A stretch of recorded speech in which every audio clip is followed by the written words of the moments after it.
Um, I thought you had it on Beyond. Give me a sec. It's all good. I'm just. How the fuck do I send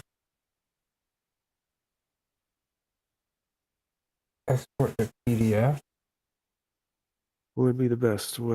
Let me see if I have my D&D Beyond signed in, or if I need to recover my account.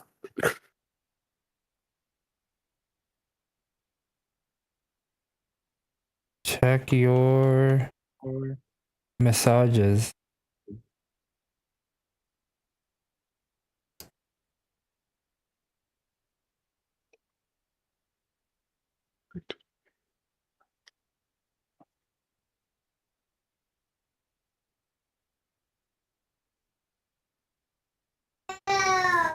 That's not a. That's not a clickable link. What the hell? I don't fucking know. Okay. Cool. Wait, is that better? That's a clickable link. Mhm.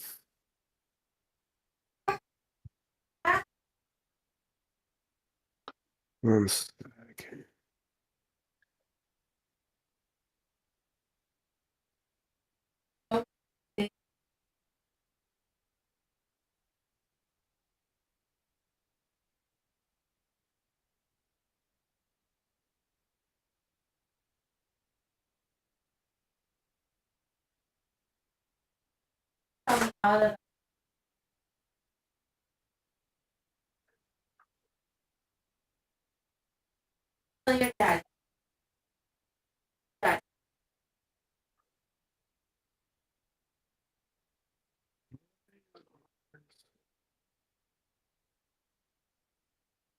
D&D Beyond.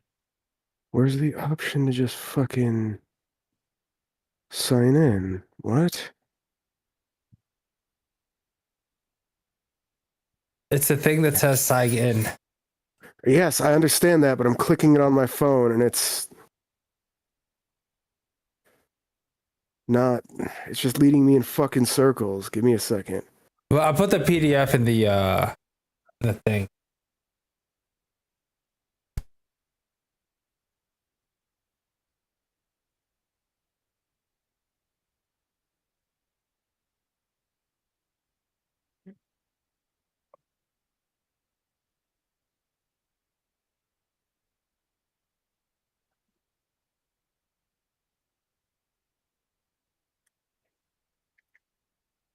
Hmm?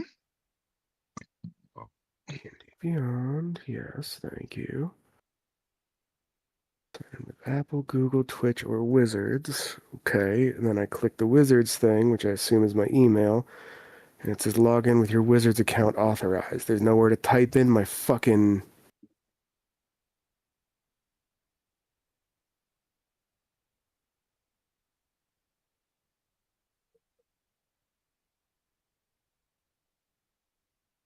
What the actual fuck?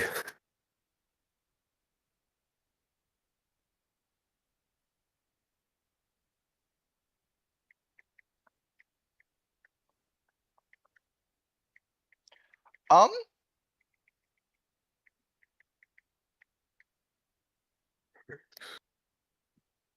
Is that right? Yeah, no shit.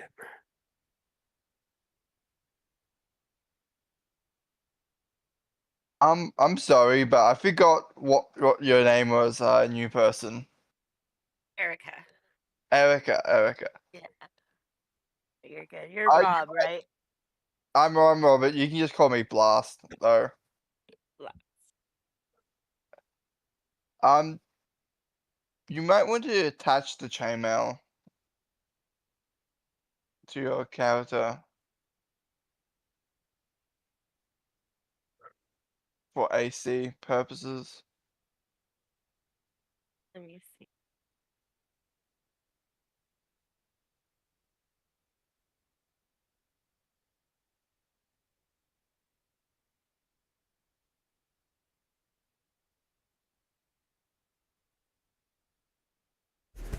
Okay. Sorry, I'm trying to get into my D&D Beyond bullshit. But I at least was able to find the send me a link to reset my password thing. Hopefully it'll let me sign in and then stay signed in so I don't have to deal with all this bullshit again. Alright, I'm gonna go take a quick dab away from the kid. So give me like 2 minutes. Yeah, that's fine.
Cool, cool.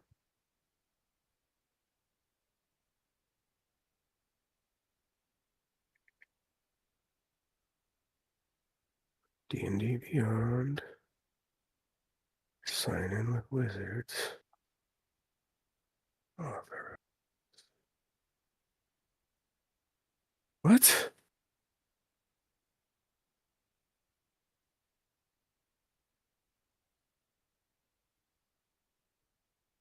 I'm so fucking lost.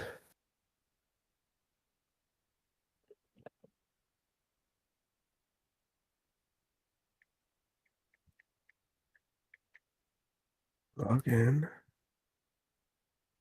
Cool, I logged in.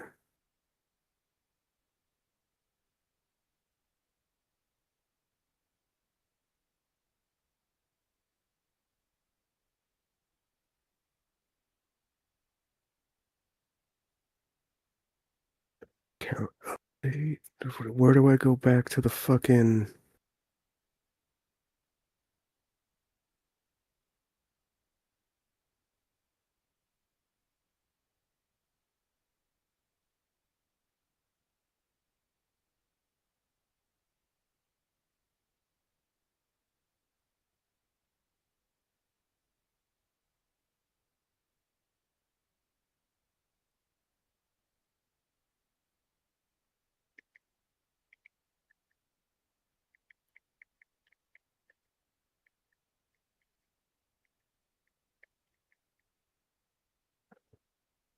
Okay, hold the fuck on.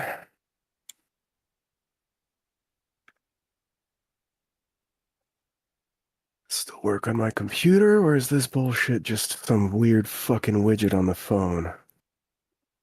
Sign in with wizards.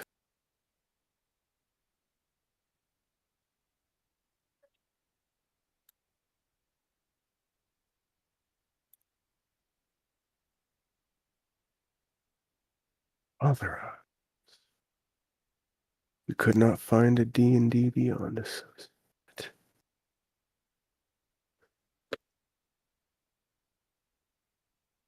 What do you mean? We'll be back. What the fuck does it mean there's no... Did I lose all the goddamn books that I have? Then how are you fucking...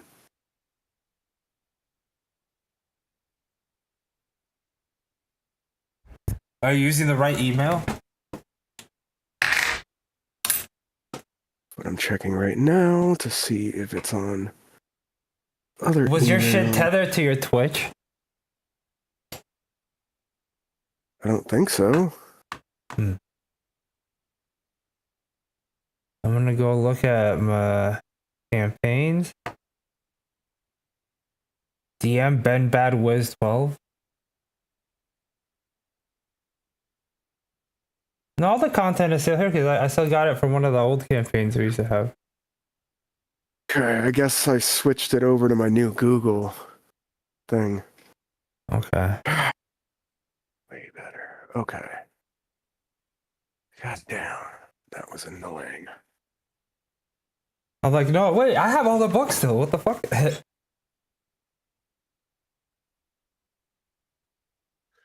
campaigns. Which campaign did you build your character on? I haven't attached it to any.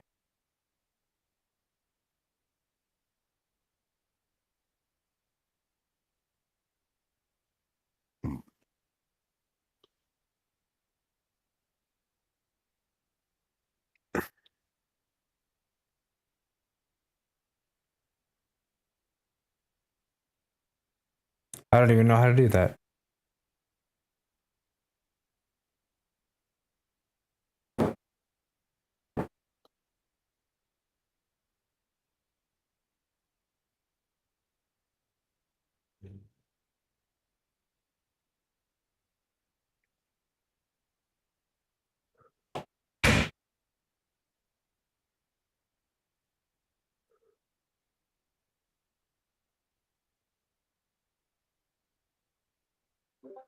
Back.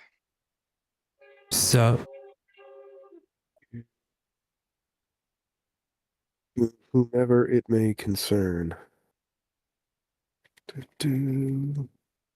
That is the campaign you can join to add your D&D Beyond sheets to.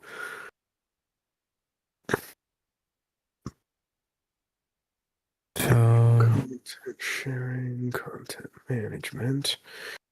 Turn off Fizzband's Treasury. Turn off Lost Mine of Foulvender. Turn off Storm King's Thunder. The Vecna's Dossier. I'll keep Voldo's Guide on. Xanathar's Guide and Tasha's Cauldron. Do. okay, all my shit's set up. I joined the thingy. Now let me see. It's not. There we go.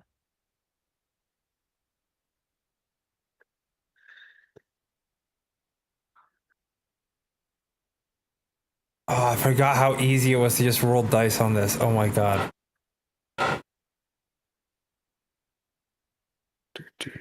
I go to click accept. What the fuck?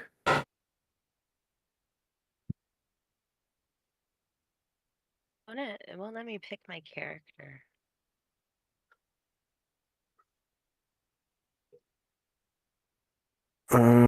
Give me a second. I'm doing the content sharing thing. You might have to click the link and try again because I had to do content share after creating it. And it's... What the fuck is... There's Player's Handbook, Tasha's Cauldron, Volo's Guide to Monsters, and Xanathar's Guide to Everything. So that should be everything you need for the character you built. I'm in.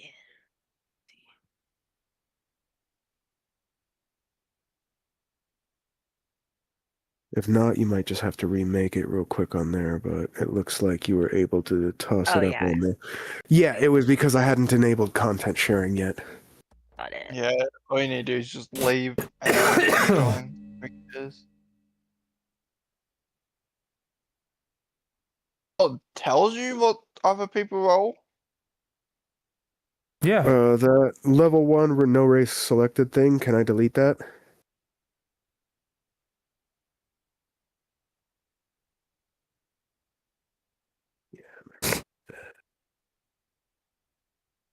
So if I like do like acrobatics.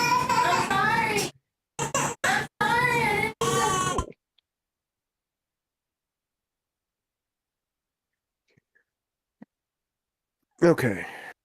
Got the game log here, and I've got... Okay. Cool. I've got that shit.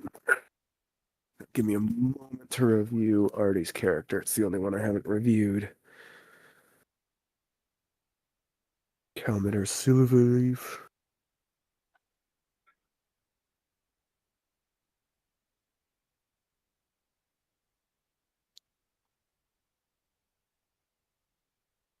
Cool.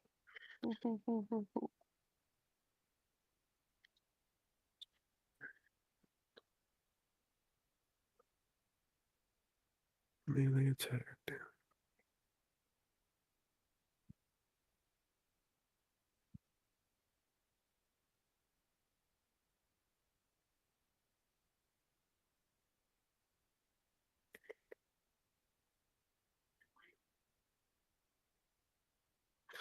You know, you didn't pick your spells, Artie?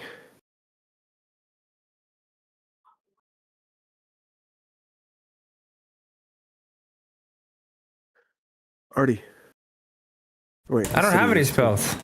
I'm a bard, aren't I? I don't think I have spells. What? You do? No, I don't think I have spells yet. I think you get spells with Bard level 1. don't Well, you? let's see what level he gets spell casting. Go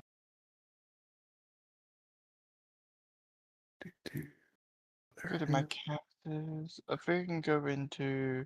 Does anyone know what page Bard is on? Spell casting you have learned.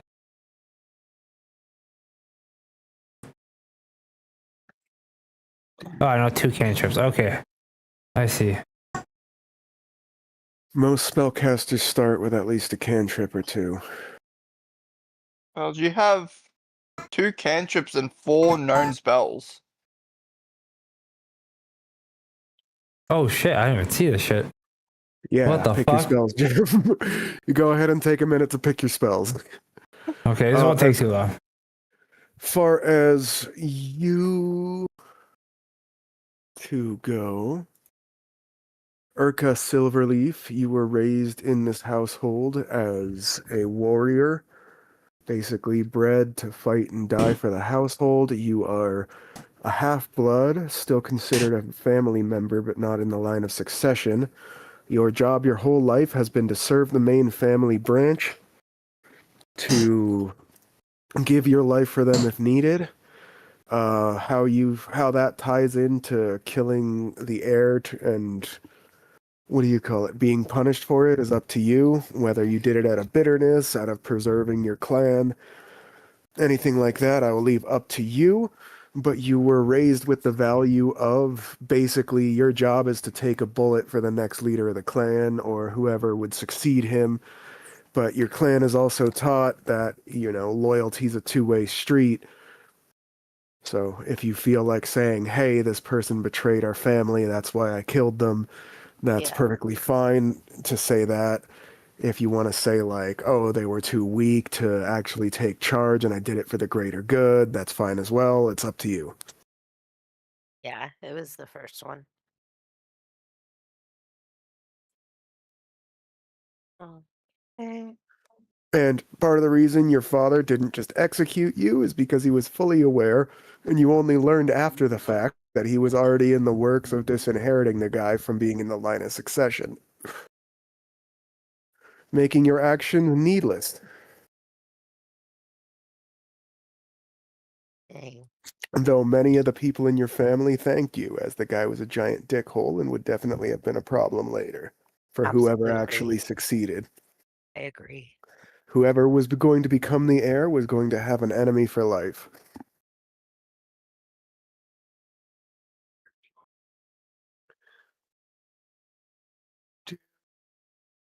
You don't remember your mother.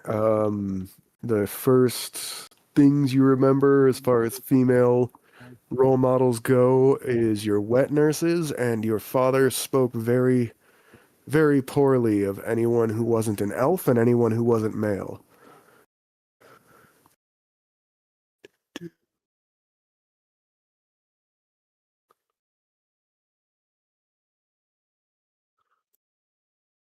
Yeah. Cool. Because I put in my backstory earlier. Is this updated? Is this exactly what my backstory is?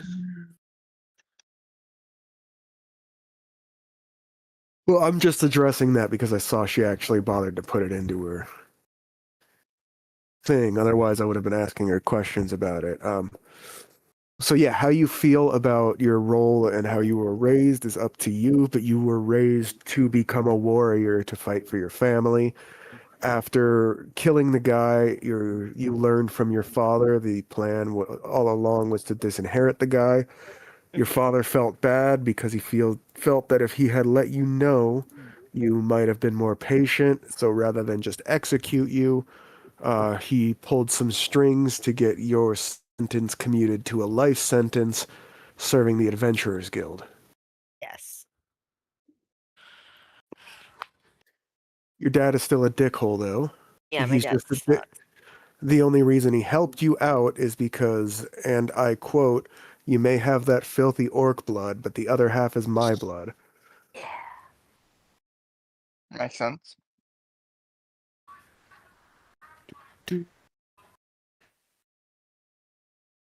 Hey, do.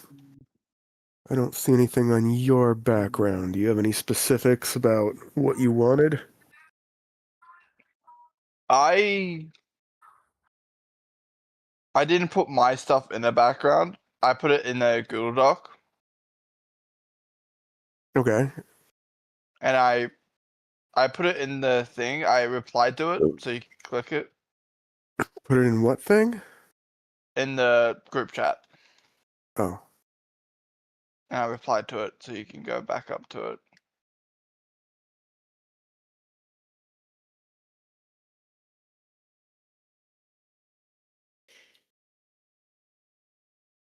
I'm probably gonna have to rewrite it a little bit.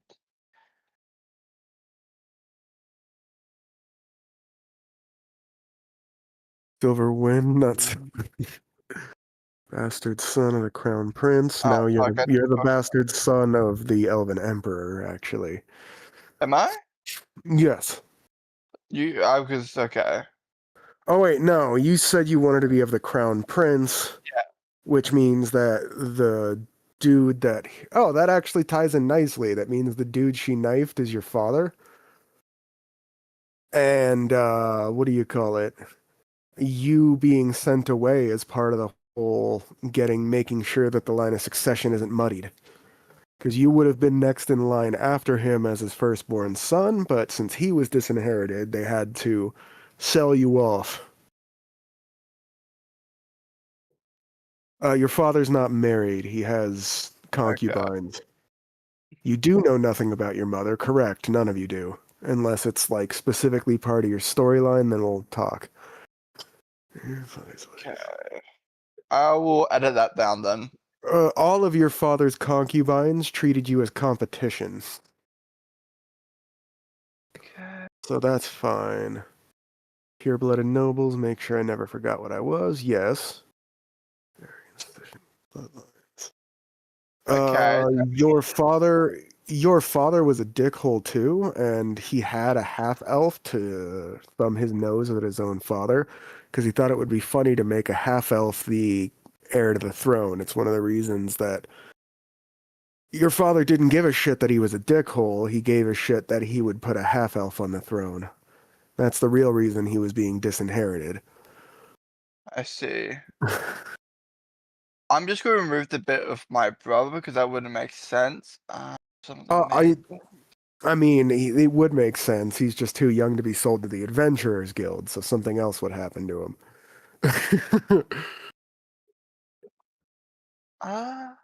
Silver It's Lake. true that you don't know who your mother is, and you don't know what type of blood runs through your veins. Cause yeah, let me edit this little. I am going to go ahead and say that the maids are not that close to you. They were always nice to you, but it's very clear that being polite to the bastard children would get them treated poorly by the purebloods. But also, a child like myself would actually feel like maybe I have a bond to them, but Oh, they're a strong bond to me. Type yeah, no, thing. you're totally fooled by the fake smiles. That's fine. I'm just pointing that Yeah. out. The old court wizard, yeah, but you were more like an experiment that he could study and watch develop than somebody he actually cared about. Like I said, that's much my. Alrighty then. Okay, yeah, the rest of that is... I corrected what needed correcting, and Artie, I don't see your background thing anywhere, so if you would be so kind as to audibly give us some sort of background for you.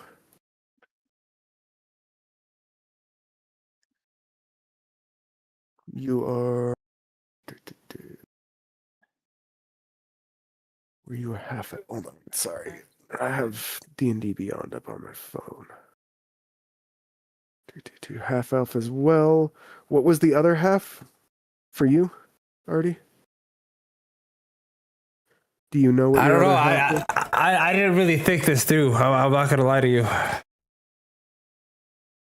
That's fine. That just means I get to make the decisions if you don't want to put in the... I bet. Do it. All right, well, you don't know who your mother is your whole life. You look very unlike your orcish sister there, you look elven, like your other half. What is it? Because their father's... Technically, you'd be his uncle and aunt? Yeah, you're their nephew. Yeah, Wow. tech. So your sister and your nephew. Your sister looks like an orc because she took after her mother, whoever that is, but the both of you got more of the elven blood than the orc blood. You are not quite sure who your mother is, much like most of your siblings. Your father has a rather large set of concubines, but he makes it a point to try not to make it obvious who any of the mothers are. He says it leads to favoritism, and that they're there for him, not to dote on the children. That's what the nurses and maids are for. And a blink. In case you guys haven't noticed, your father's kind of a bastard. Yeah. Hey, you know what? On For settings like this, it makes sense. You know. That's your father. My father's dead. Yeah, knifed by your aunt here. Yeah. Yay. He's probably was a dick They were- towards me. I probably. Oh, he was an absolute bastard towards you, and Yeah. he'd constantly remind you that the only reason why he had a half-elf in the first place was to piss off his father. Yay. So, One yeah, day dysfunction is the watchword of this family. But don't fret, you guys are far from the only noble family in this world with this kind of dysfunction. You're not even the worst. And that's the Draconic Kingdoms. At least you guys don't have an inbreeding problem. The gold dragons especially are notorious for trying to keep their quote-unquote pure bloodlines. I figured that. Edited down. Cool. Keep that document. I may need to reference it again later at some point, and it's better if we both have a copy. I'll pin my thing as Pin well. it. Yeah, pin it.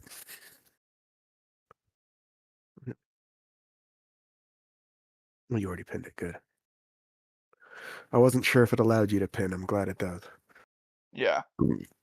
I was unaware if it was only the person who started the channel or if everyone involved, and I tried to set it so that everyone could. Cool. Okay, and Artie, you, the one thing that sets you apart from most of the others of your siblings is that you are mostly left alone. Most of your siblings look down on you for being a bastard like all the others.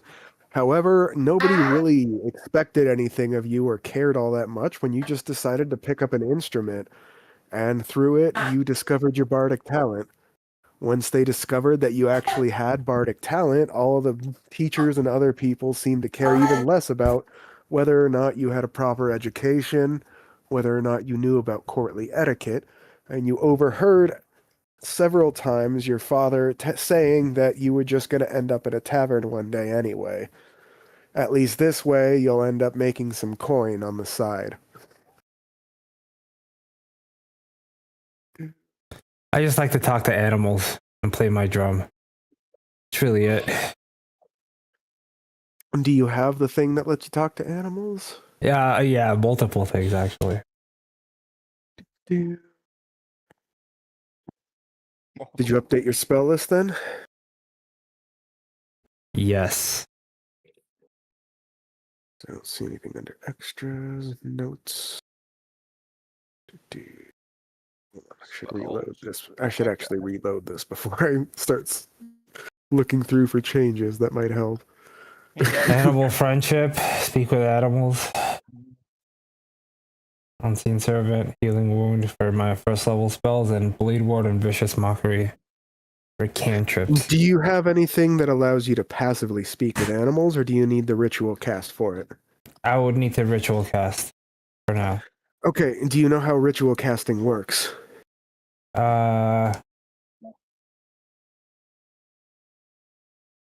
So, if you spend a spell slot, your ritual cast will be... Hold on a second. The last 10 minutes. Yes, but that's not what I'm trying to say.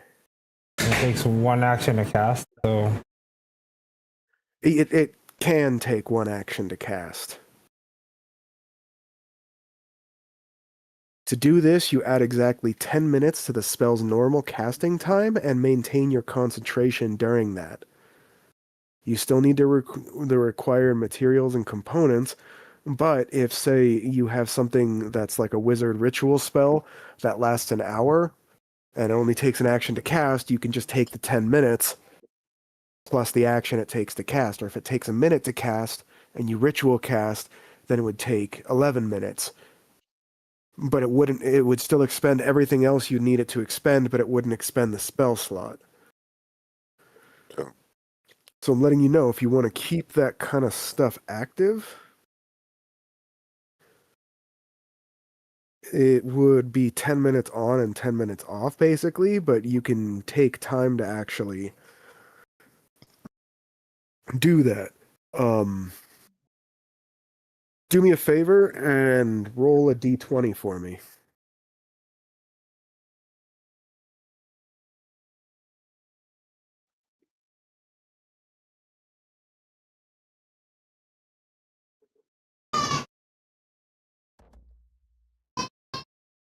No, sorry. That was me. I didn't mean to do that.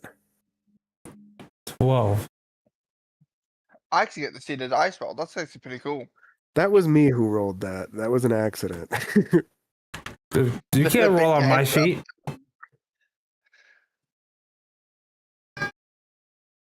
Oh, actually, hold on.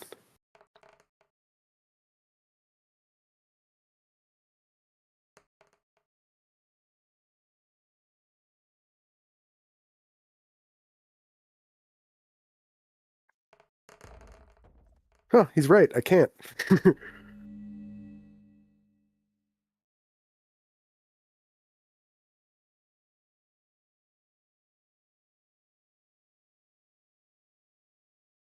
Why are you hitting yourself with a firebolt? I'm just clicking the dice. Also, the kintsugi dice are nice.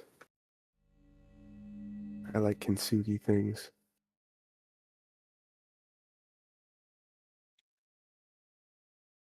Okay. But yeah, then I'll take that 12. What do you call it?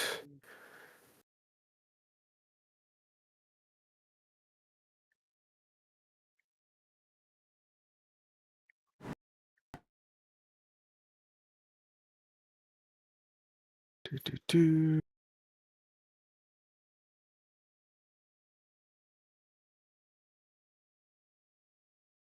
Cool. Give me 1 second, Artie. I'm making up a little custom roll for you.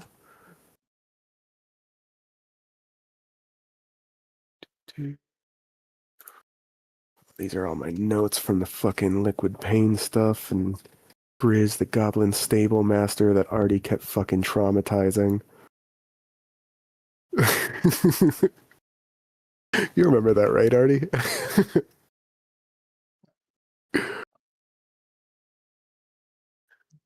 Okay, so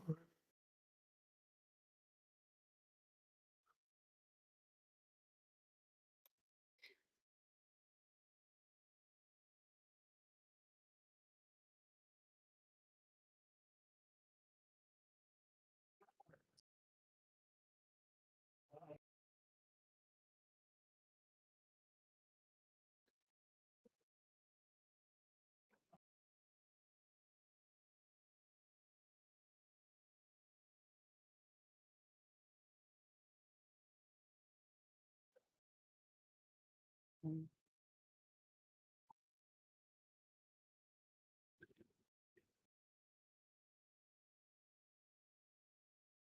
Roll a d6 for me, Artie.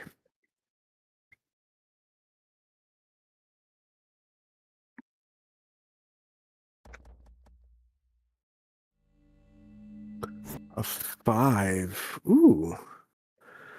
Through your weird ass sound effects coming out of that shit. Sorry. let me I turn think it's my kind of phone. funny. Artie, through your chatting with animals over the years, you have befriended a raven. Through speaking Fucking to it, you have learned that he's quite the greedy little asshole. Nice. Says very simplistic sentences when he does talk. If you don't have a name for him, I can name him. And we'll just say that that's the name he had. He has a single beak attack, and he can mimic simple sounds he's heard, such as a baby crying, an animal chittering, stuff like that. You have used him to mimic instruments so that you can have somebody playing along with you, or you have mimic you singing when you make songs so that you have a harmony going. It's a good crow name. It's a raven, Raven. sure. Whatever.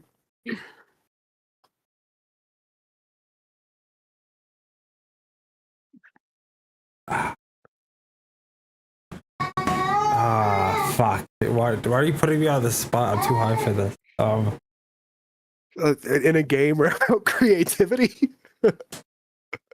And a game about creativity and imagination, Artie? And besides, yeah, I'm not putting you on the fucking spot. 30. I'm there's a very limited reason- on that. There's a reason we're working through all this shit ahead of time so that we don't have to stop mid-fucking session doing something else to plan out all of this shit. We're getting it out of the way now so that when we start, we can begin in earnest and just go through without having to pause, hopefully. Let your Ralph. child. Wow. Oh God, please don't. I have bad Why? memories with people named Ralph. Okay. Jebediah. He cannot pronounce the whole thing, so he calls himself Jeb Jeb. Jib. Yeah.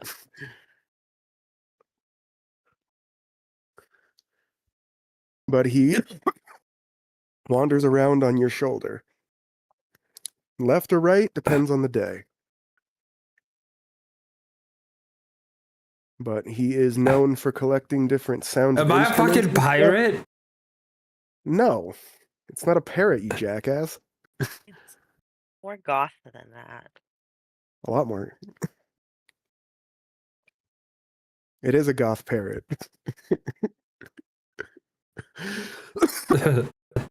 Hey, you could have been stuck with a weasel. Okay, no, that's fine. That's fine. Or a bat. A bat was one of the options. You know what? It kind of fits the aesthetic. Loner, musician. You know what? It fits. You know what? I'll take it. The edgy loner musician kid. Yeah, you know what? The lore is like writing itself. Being thrown out into the scary world with your aunt and uncle. Damn. On I just The have so aunt who many knifed emotions that you guys don't understand. The very same aunt who knifed your father. not aunt nephew. It's sister and nephew for Artie. For me, it's aunt and uncle. Oh, right. Yeah, there you go. Yes. There you go. Yeah, that's right. It's you who got your thing knifed. Yeah, he's your cool, edgy uncle, and she's the auntie who knifed your dad. I feel like I barely had any interaction with either of I them. know how you feel about the fact that she knifed your dad is up to you, but that's a fact, Jim. I feel like he's more weird about like, should I be angry at this? Yeah, exactly. I'm just That's confused. a perfectly valid position to Yeah. have. You are not being sure how to feel because on the one hand, she knifed him and he was your papa. On the other hand, he was a dickhole. He kind of deserved it, you know. And admitted that he only had a child to piss off his father. So Okay, there you go. So, I'm like, yeah. no. So like it's really up to you how your character feels about all that. I'm just telling you what the facts are, Jim. You know what I feel is something that I can't be explained through words. All right. I look forward to hearing your next angsty rendition of a fucking Linkin Park Oh. song. It's I only know. through bird pipes and hand drums. What did you pick as your you picked drums, right? Yeah. So yeah, that's why you need your bird to go around and listen to like flute players and lute players and stuff, because people keep asking you if you're some sort of like tribal guy because you're clearly a half elf, not an elf, and they all treat you like some sort of weird barbarian for playing drums. I'm writing all this shit down, by the way. Me too. All right. This is more information to put into AI. Take me a goddamn picture. Okay. So now I'm emo. Let's do this. You're an emo kid, nonconformist as can be. Anyway, so that is your guys' original backstory. You, Artie, you are being sent to the Adventurers Guild, not because of these two, but because your dad has had enough of your shit. You've been lazing around the house for... You guys are older than him, and he's 20. So how old are you guys? I'm 20? No, Blast is 20. I can make my age less if you guys want to be. I'm I don't want to be a uncomfortable child. with you making... I am uncomfortable with any of you guys being under the age of 18. That's fine. I'll plan for 18 to be the The minimum. sort of graphic violence that is going to be coming is not going to be something I'm comfortable subjecting children to. That's fine. Like I said, So he's a young adult. You guys are the generation ahead of him. So either your father has had children in succession and you guys are the same age as him, but still his aunt and uncle, or you guys are older than him, or it's up to you, really. I'm saying that just because you're his aunt and his uncle doesn't mean that you have to be older than him necessarily. I want to be because, again, 75. you can do that. You're a half elf, and you take after the more elven part, so you're going to have an abnormally longer life compared to most people. You're not as long lived as an elf, but 75 is more than fine. I feel like 40s is more distinguished. You know what? 40s. That changed my mind. There you go. And you're being sold to the Adventurers Guild because you unlocked your class as an actual bard, and your dad has told you that it's time to stop being a layabout. Hold on. No. Okay. Mid 30s. And I'm still living at home with my dad playing the drums. Yeah, so he sold you to the Adventurers Guild. Yeah, let's do that. I'm down.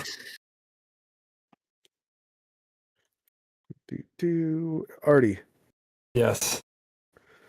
Add some to your inventory, some capri shorts, a hoodie, and a hacky sack. Ew. Really? No. I mean, you can if you want, but I'm just fucking with you.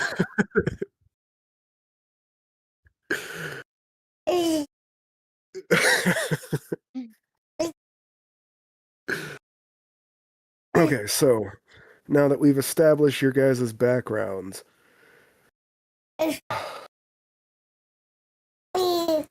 you all, for different reasons, were essentially told, pack your shit and get out.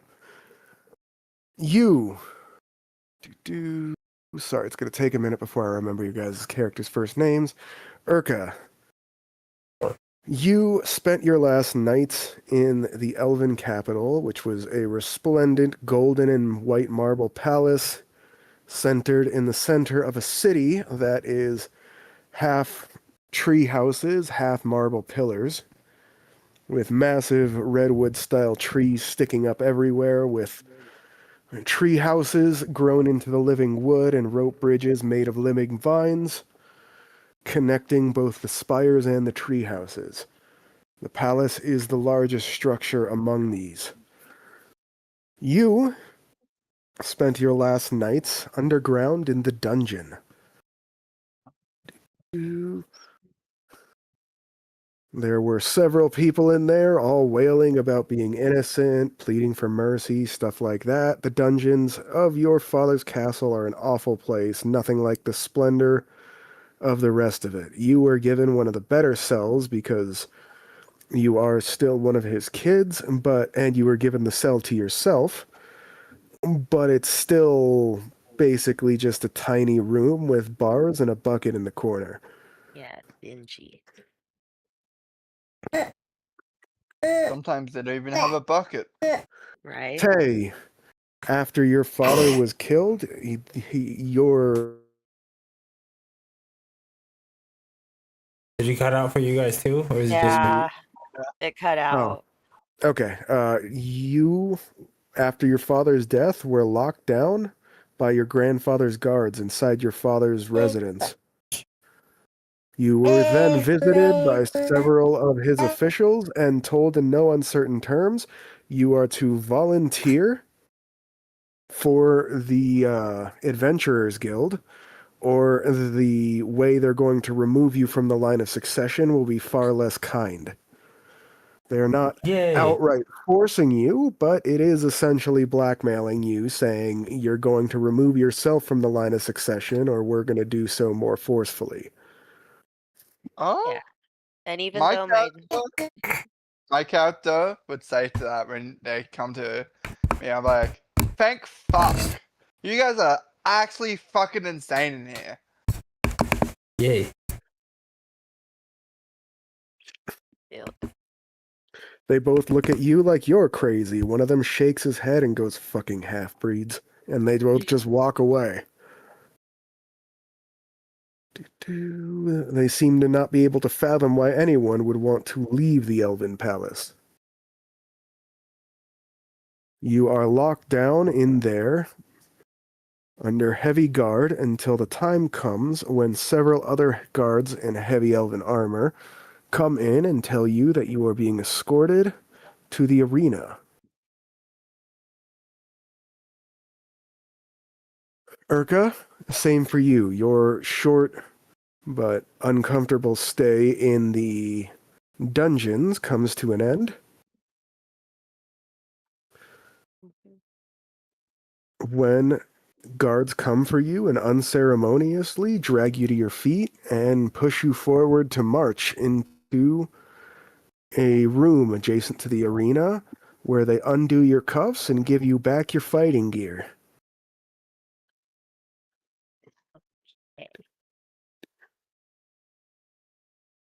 Artie, you were attending the morning breakfast, hungover as fuck.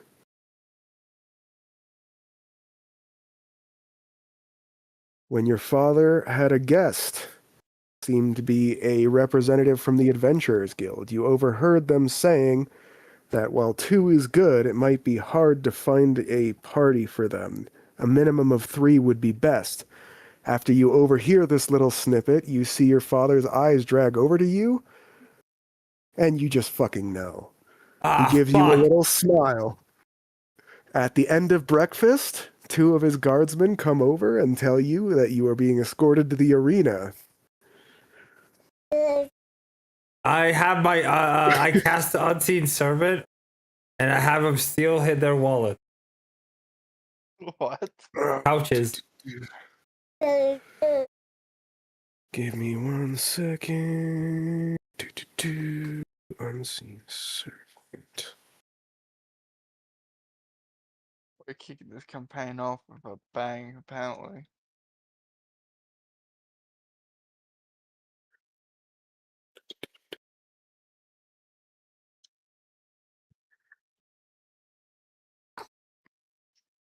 You know what? I'll give it to you, Artie. Cast or roll your sleight of hand. Yay! Ow! Fuck! What is my sleight of hand?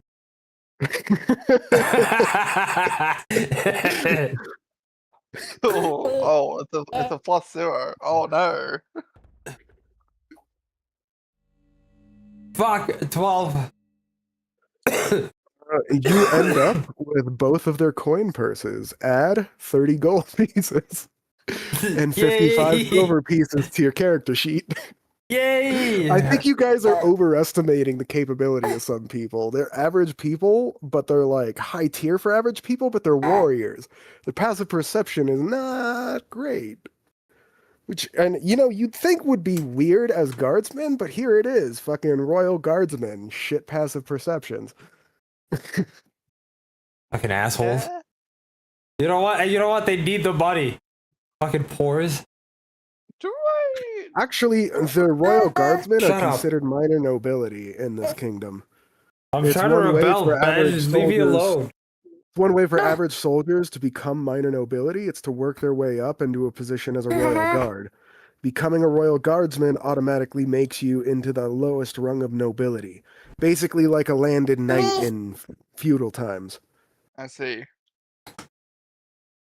It'd be like a warrior who grew up as a peasant ending up as a royal guardsman because he did well enough on the battlefield. There is a meritocracy among the elves like that, and most of the time they earn it by killing orcs and goblins.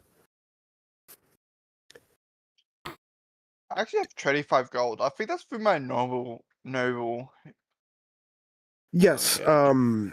most people can get by on coppers per day. You're a fancy boy who's going to want, what do you call it, a better lifestyle most of the time. So, sorry, I'm still trying to learn your characters' names. Urka, as your cups are undone and you are given your weapons, you see first your little nephew come in. The one whose father you just knifed. My little nephew's here. So I'm feeling pretty remorseful and deserving That's of everything that's happening right now. That's up to you how you feel about it. I'm Yeah. just telling you the facts. And I'm saying that I'm feeling really remorseful about everything, honestly. Hey, when I you are didn't- brought in, you see that your aunt, who just murdered your father, according to the guardsman who had you locked into your room, still with his blood on her clothes, as they didn't even have the decency to let her wash herself in the dungeons, is being given her weapons and armor back. I will grip my wand tightly and give a death stare. You have a wand? He Yeah, has I a have a wand. wand. Alright. No, I mean that's one of the spell focuses you can get. So sure, I'm Yeah. just. It's an interesting choice. Most people just pick something else, but a wand is not bad. I like the style. I like it. Because I'm gonna do like storm shit, so because I can wave my wand in the air and shit too. Yours is a fancy one too, all filigreed and stuff. You've even got this fancy fucking dragon leather case for it. It's like And the medieval equivalent of a quick draw holster for your wand. for dramatic effect, it's like firebolt is turning on and off, so like a little bit of sparks, I guess, coming off the wand. Say again? I want to say not like I'm preparing firebolt, basically. Is Why are you gonna firebolt me? Not I'm you. also- And you're not even Oh. in the room yet. You're gonna be the last one dragged in. Yeah, Oh, I'm yeah. not firebolt one, but it's like I'm preparing to firebolt. Thinking about it. What's your Wow, all of your passives suck. Well, except your passive insight, Blast, you or Tay, you what do you call it? You have what do you call it? You have a good eye for people and how they're feeling. Artie at least has a passive investigation of 14. So Artie, when you are ushered into the room, you see your sister, who rumor has it just knifed one of your other brothers.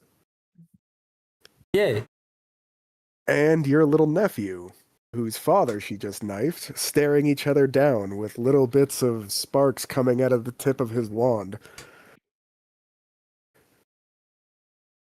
You notice I every eye on the room looking between them with almost a sense of glee, as if they're all waiting to see how they react to one another.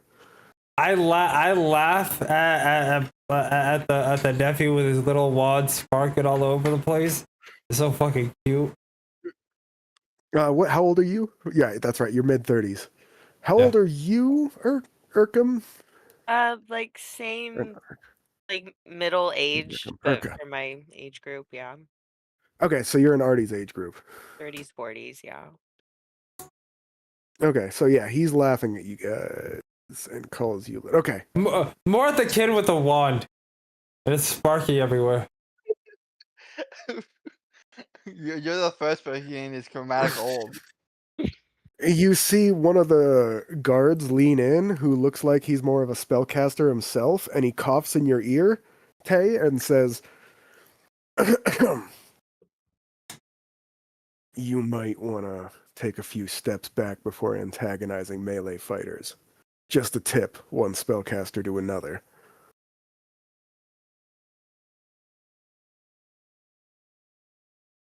Good idea. Right, I can. You notice, Artie, or no, you notice Tay, because of your passive insight of 14, he seems to have a predatory glint in his eye when he says that, almost as if he's egging you on to start posturing or find some way to escalate this.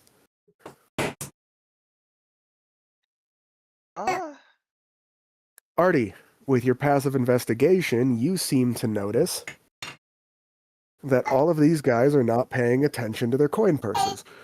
Urka, your passives all suck. Yeah. They're tens, and you're preoccupied with your nephew's reaction. So, Artie, if you want to roll sleight of hand again, you can, but... I will. I am. I am going to roll sleight of hand again, and I'm going to go through as many as I can. Fuck! 13? No! You roll with advantage, by the way. Like I said, they're all distracted. Oh, They're all better. staring at this interaction, hoping something happens. 18. Let's go. Let's see. Now we're getting somewhere. 61 gold pieces, 126 silver. Holy fuck. And 85 copper. I want to. Okay, I'm gonna roll this because I think. I'm Evens going or to odds, giggle Artie? to. Hold on. Hold on. Evens or odds, Artie? Even. Odds. Odds? Yeah. 1 platinum piece as well. Shit. Okay. I mean, it's just 10 gold. I just start giggling to myself for no reason. The one guy who doesn't seem to have a coin purse on him, the courtly wizard-looking man who seems to be overseeing all this, notices you giggling, then seems to look through your robes at the coin purses, gives you a little smirk and a wink, and then goes back to the show. Hey. Hey.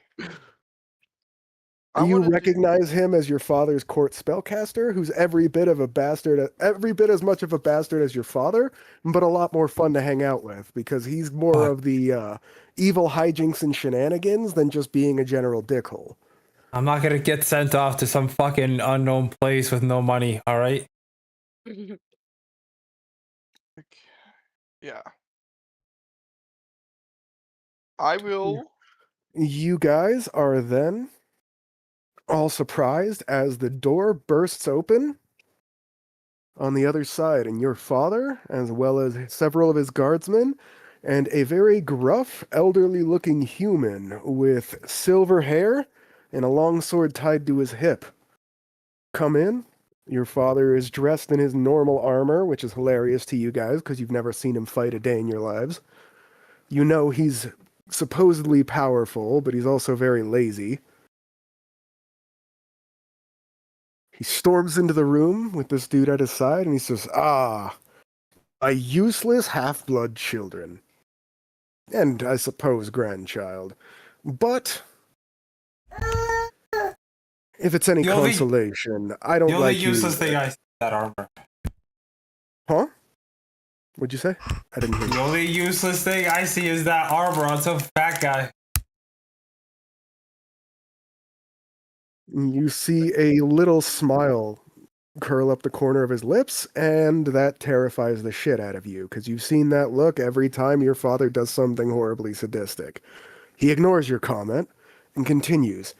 I have with me here a representative from the Adventurers Guild. You all, by the way, this is, what do you call it? Artie, this is your first time hearing why they dragged you here. You heard that 3 would be better, but it only really clicked that they were sending you to the Adventurers Guild as a punishment, and not just on some errand or mission, that you were actually joining it when you saw who was joining you here. As you knew as soon as you heard the rumors that both of these two were fucked.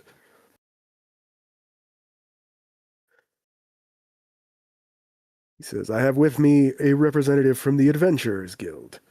All 3 of you have overstayed your welcome in my palace. For differing reasons, I need you gone. But you are still a member of my bloodline, even if a more shameful branch. So rather than allow you to take the normal route, which would be to start a family of your own, create your own noble house, and so on,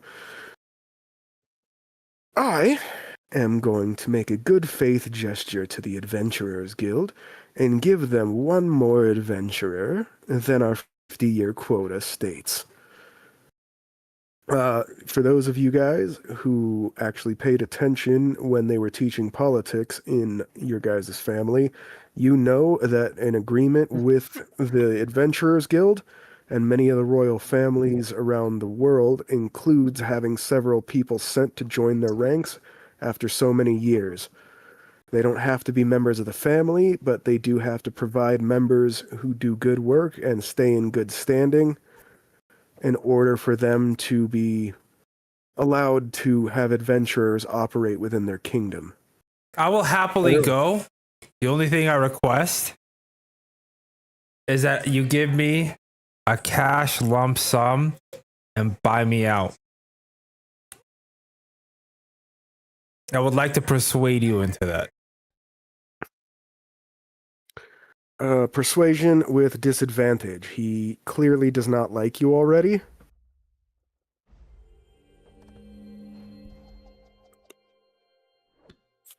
$18 is the lowest one. He smiles and says, "Oh, don't worry. We'll be giving you all a severance package.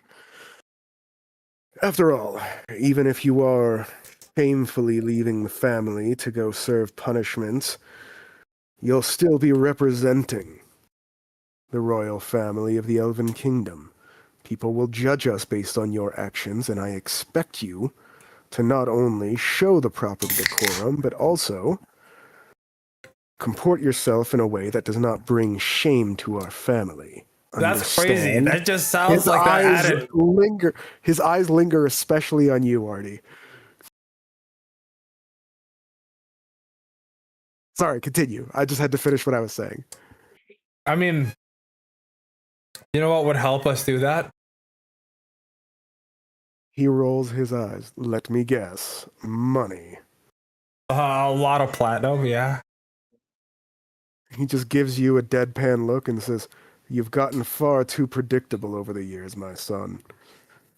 And then he goes back to looking at the other two and says, "Now, I don't suppose either of you has any objections to joining the Adventurers Guild, because unlike your family member here," he lazily sways his hand in Artie's way, "you two have something of a choice. It's not quite a choice that's very favorable. I mean," he looks at you, Urka, and says, "For you, it's this or the noose." He looks at you, Tay, and says, "For you, it's this or Can I Something can Tay else. interrupt him Huh? before he finishes? Can you what? Can Tay interrupt him before he finishes his sentence? Sure. As he will angrily say, as long as it gets me out of your fucking stupid face. And he just deadpans at you and says, "How eloquent. Sure. Let's call it mutually beneficial then." He then looks at you, Urka, and says, "Any objections?" And then I say, No, Father, I just want your forgiveness. I'll do what you think is best. His eyes narrow on you, and he says, "Then perhaps you should bring some honor back to our family to make up for that you've taken away. I'm giving you the opportunity to do that rather than see you swing from the noose. Do not disappoint me." I He looks back up at the dude in front of the main gate to the Colosseum, and he says, "Are there competitors here? I brought some party favors here for you all to test yourself against. You see, my friend here is a little skeptical that some rich wallflower, or greenhouse flower, sorry. That's my tongue tie as a DM. That some greenhouse flowers like you all have what it takes to become adventurers. I have planned a little rumble for you guys to show that you do indeed have what it takes." He narrowed his eyes at you guys and looks at each of you in turn and says, "I don't need to explain to you that there is no safety net here, do I? No one's going to come to save you when you're out adventuring. No one's going to come and save you here. Don't disappoint me." That's gonna cost you. He shrugs and says, "Everything you do costs me. It's why I'm getting rid of you." And then he storms out of the door.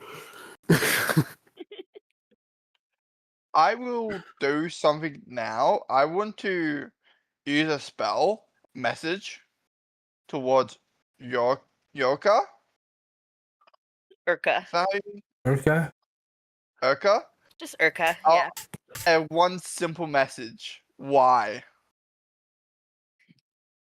And you can. This is a cantrip. You can cast. Fingers. I point. It's clear. I'm pointing my finger at you. Urka, you are not a spellcaster, but message is a cantrip that many people in your family both know and use to communicate, pass notes and stuff.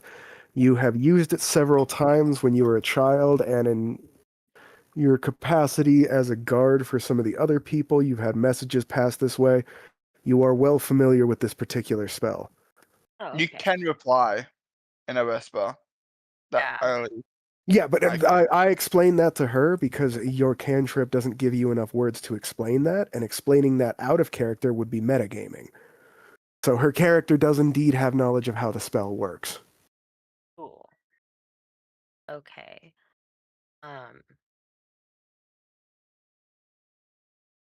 I reply. Does it have to be like one word? Sorry. I'm looking at message right now. It doesn't say. It Already, must I'm be. making you white. You can cast. Does it say how long the reply can't be? Oh, okay. So Hold on. That's It's on my Yeah. spell list. If I go on to builder, go into spell itself, maybe it tells me there.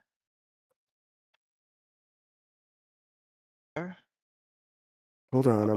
I'm stopping what I'm doing to open your character because I'm 100% certain that message does have a limit as to how long you can reply. right. It's a cantrip, Gem. You're not meant to have full conversations on it. Message. 1 round, 6 seconds. Target only hears the message and can reply in a whisper. Cast the spell to solid objects. 3 feet of wood. Okay, so it's basically one comment or phrase, the same as if you're shouting out to somebody in combat in a combat round. By saying that it's a single round, it's limiting it based on the same like commands or whatever you'd be able to give in combat. Does that make sense? Yeah. Yeah. I think I'm just gonna say I had to.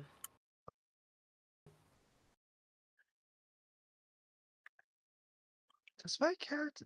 That's. I think my character kind of gets like had to like he was kind of a dick. Had Well, he to. was a massive dick. Yeah, like he was trying to like fuck everybody over. It's like like I had to do it. You yourself, Tay, overheard him ramble on and on about how all of his useless family members would pay, how there'd be a cleaning of the house once he became, what do you call it? Once he became emperor. But I feel like it was still my pops. I feel like even if he didn't like me like at all, maybe there were times where we had a sweet moment, at least in my mind. In your mind, definitely. Maybe he was just high or drunk. And he was like actually fatherly then.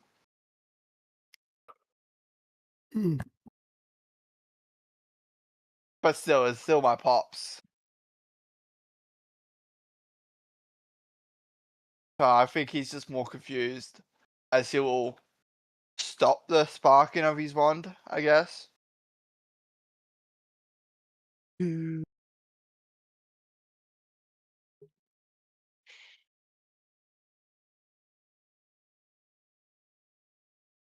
Like I feel bad that I killed your dad, but at the same time I feel like at the end of the day he was gonna screw you over too. Because he wanted to like take over and You can't actually do that in the message. You can say no, that yeah. out of character, but the reply you gave in the message was perfect as far as the time, like Yeah. how long you can reply goes. Yeah. Yeah, that was my context. 'Cause Okay, so you guys are led up onto a stage. On this stage, held within cages of light, are 5 goblins, each with what looks like a rusty-looking short sword in their hand. One of the I guards see. looks over at you and says, your father said that you are to wait until the cages come down. You're to wait over here. He points at 3 different boxes that are outlined on the little martial stage and says you are to wait here until the cages come down. Once the light cages come down, you are to engage freely. Sleight of hand. Okay. Go ahead. You already robbed this guy, by the way. Oh, I did? Yeah. This was one of the guys in the what do you call it room with you. He led you out. Alright, never mind then. Fuck. Luckily, that was a free. So, Do. can I? I guess I can't prepare a spell. That's probably. Wait, what was it? Is it just I have to write? So, I'll ask specifically. what'd you say? I'll ask him specifically. Do I just have to write here? Is there any other rules? Kill the enemy before they kill you, stay inside the ring, or you'll get knocked back into it by a spell that's not going to put you in a good place when you land back in it. Okay, I can. This is where you guys are placed by the guards, directly opposing the 5 gobos. And you guys know that gobbo is a derogatory term for goblins. Okay. You guys were all raised to disdain goblins. Whether or not you buy into that is up to you. But to your family and the way you were taught, they're nothing more than thieving vermin.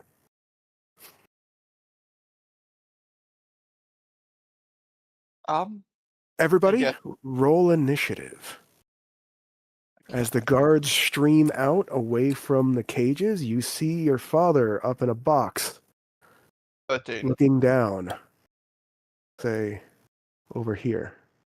Oh, those of this you, game? Cool. your father and the man from the Adventurers Guild are looking down the box at you. There are several other people in the stands, including several family members looking down on you.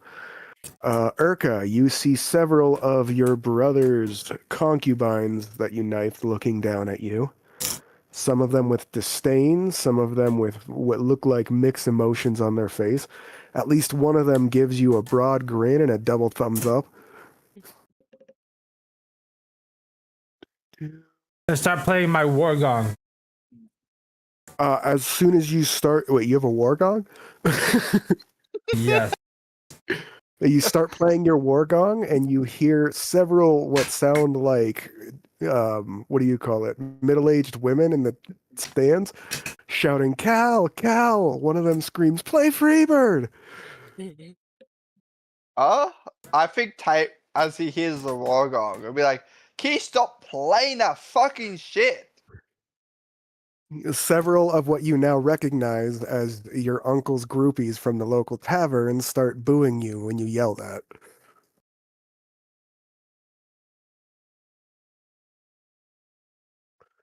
He's a bard with a decent charisma. If you think he doesn't have groupies... If I use would Bardic Inspiration, is it one instance for every person, or does anybody who hear it get there's the- a version of Bardic Inspiration that can allow you to place multiple at once, but the standard version of Bardic Inspiration only gives it to one person at a time.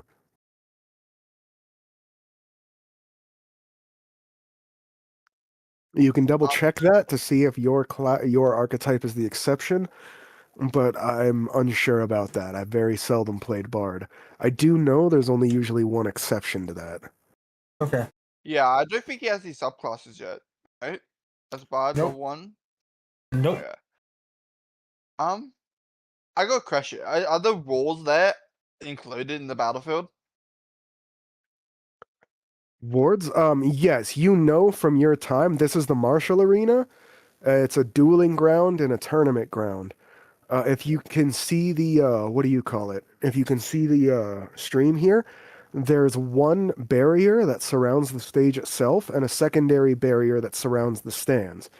The stipulation on that being is that stuff like the staircases still have openings to get up there, whereas once everybody's in the ring and they turn on the shielding for the ring, it completely encloses the ring. That's why they said don't get knocked out, because the shielding will forcibly toss you back in. It's a repulsion shield.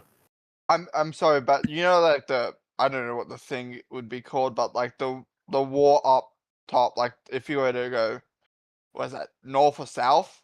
That wall that is connected to the ring itself, Is warded. warded, so you can't go on top of it.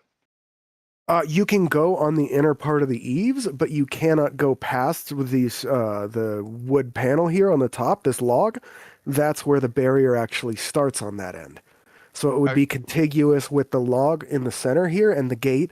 So as long as you can fit on this tile, which it's about half the size of one of these 5-foot tiles, according to the player handbook, you can squeeze into a tile up to half your size. I will allow you to, as long as you have a way to climb it or get up there, teleport, jump, athletics, acrobatics, whatever you do to get up there, as long as you have a way to get up there, you can hold your balance up there. Holding your balance while under attack might require a acrobatics or athletics roll, but that's a different story.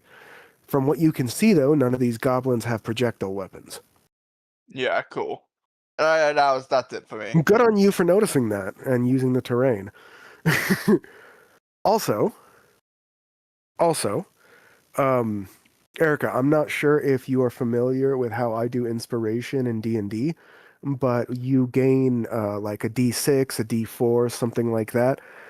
If you use it, it's like, it's not on a damage roll. It's like, okay, I roll this D20 for a skill check. I don't like the number I got on the roll. So before I give the DM the total, I'm going to say, hey, I'm using my D6 of inspiration that I got from last session. And you roll the D6 of inspiration and add the number to that D20 roll. The only thing you cannot add those to are damage numbers. Okay. Roll to hits, saving throws, stuff like that. I will always allow that. But you have to give me that before you give me the final total.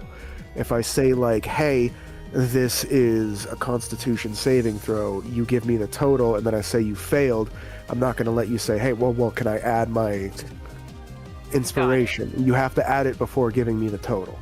Okay. That being said, I'm also granting each of you guys a d6 at the start of each session.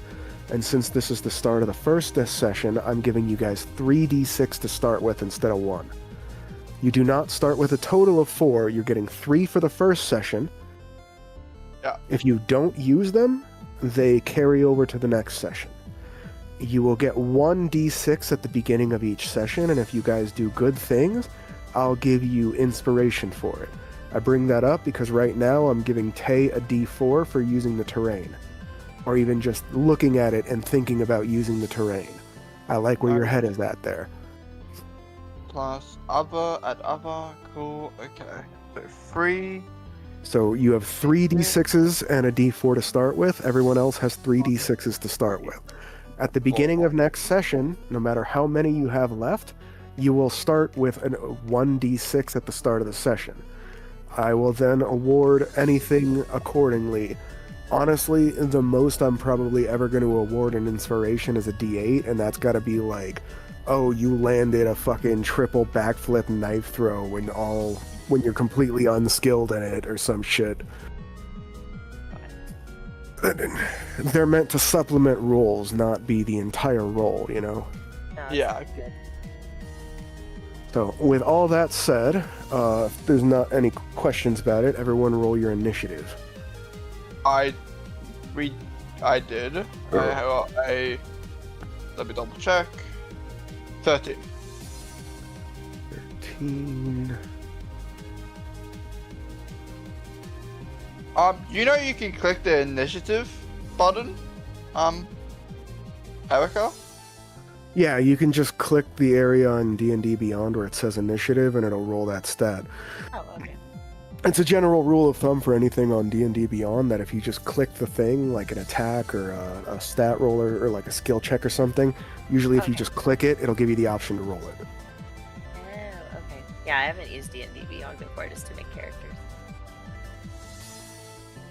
It's good because it keeps a log and lets me actually check your rolls without needing you guys to be streaming the stuff. I can go back and be like, oh, what did Artie roll fucking 5 rolls ago when I told him to roll this? I'd like you guys to start actually clicking on the skills and stuff that you're rolling, but like with the rolls that Artie was making earlier were just sleight of hand, and the chance rolls I had him roll. So he can't really just click a button for the chance rolls. He has to actually Nat do the 20. thing and tell it. For your initiative? Yeah.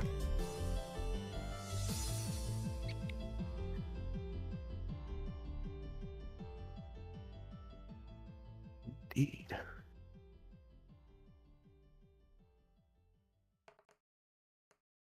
Which means I actually have to put that lower.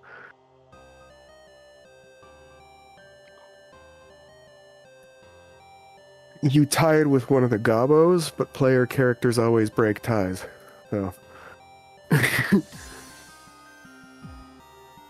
2 player characters tying is the only time or 2 NPCs tying is the only time I'll do a roll off. If there's a tie otherwise, it always goes to player character. Nepotism at its finest.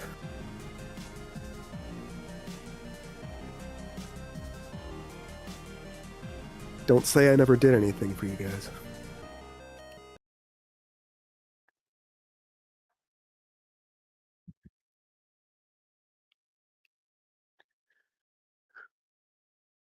Urka, I need your initiative. Oh, again. Oh, did you already roll it? Yeah, I've done it like 3 times. Oh, they were Sorry. custom. Oh, okay. Sorry, I checked the roll thing after Artie said 20, but I guess it didn't update right away when you rolled. No worries. Normally, I would take the 8, but since that was my fault, I'll take the 17. Either one.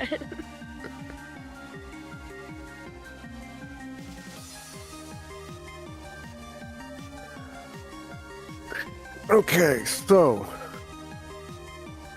as you guys are lining up, you see several of the other parties around that are famous for, adventuring for your family, lining the area, all seem very interested in the fight.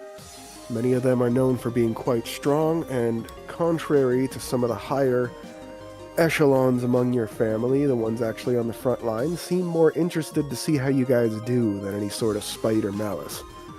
Are there any animals nearby? One of your older cousins, she is a elf who is around 600 years old, walks around riding on a direwolf, and is the only actual big animal nearby. The others are the standard types of birds and other things that are around your family's compound. It's part of how you get your gossip, Artie. You talk to the birds. The birds are spies.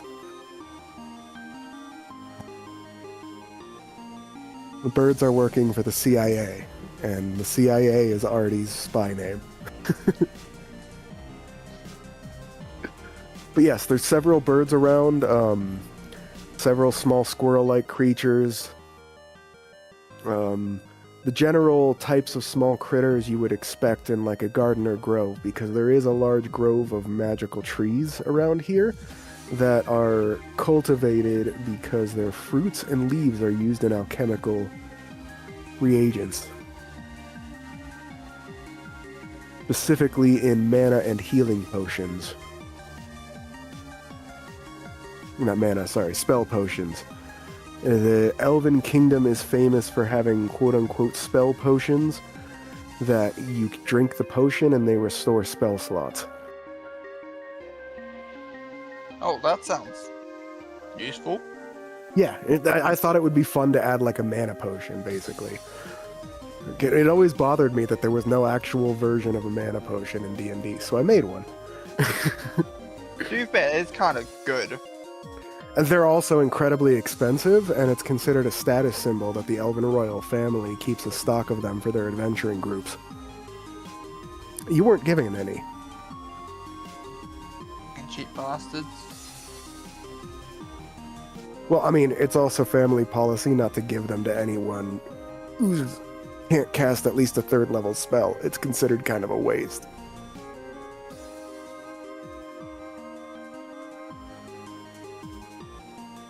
Anyway, so, as soon as all these people are done queuing up, you see your father raise his hand and signal one of the servants sitting at the side of the arena. The servant pulls a string at the side of the arena underneath where this little gate is, and the gong on the side of the arena rings. As it does, the barriers of light surrounding the goblins are dispelled. And Artie, when this happens,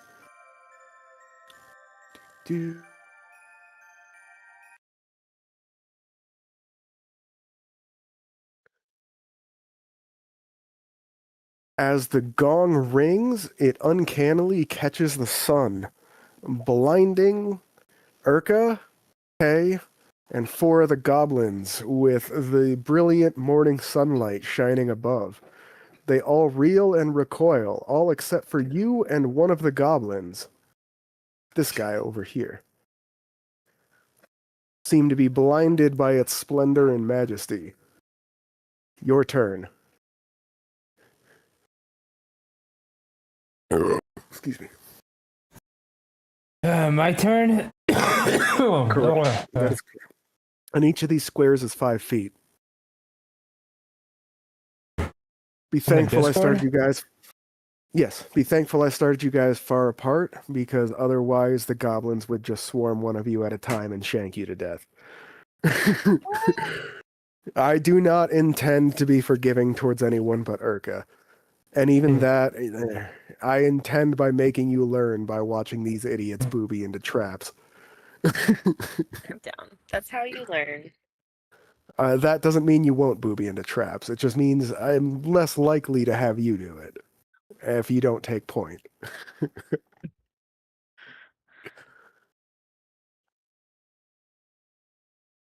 To Urka.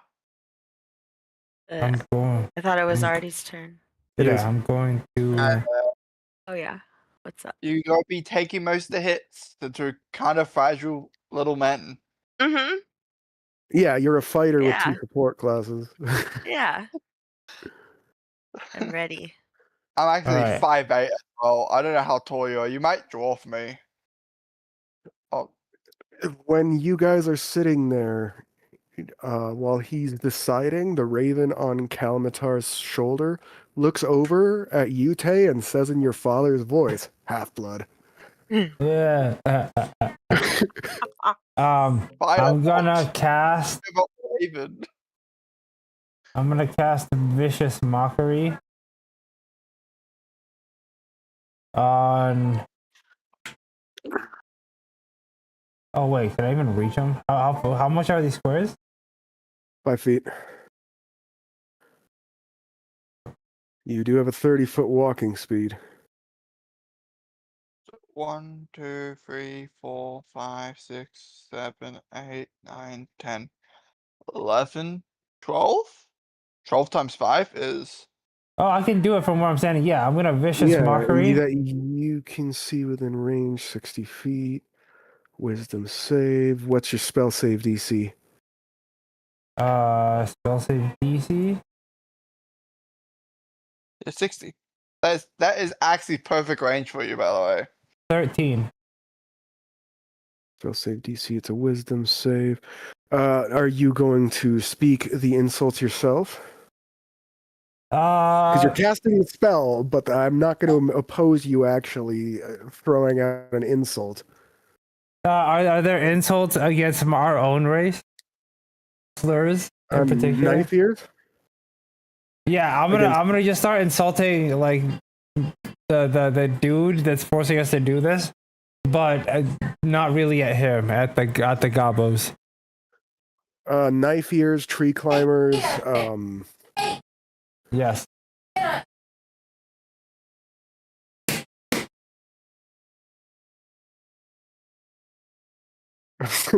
Which one? Gabo 1, 2, 3, 4, or 5? Gabo 5 is the only one who doesn't seem to be blinded by the sun catching the gong. Yeah, that guy. D4? Gabo 5.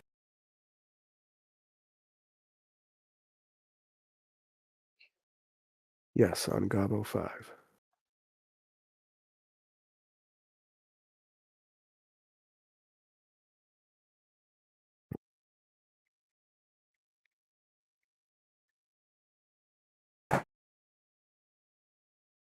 Do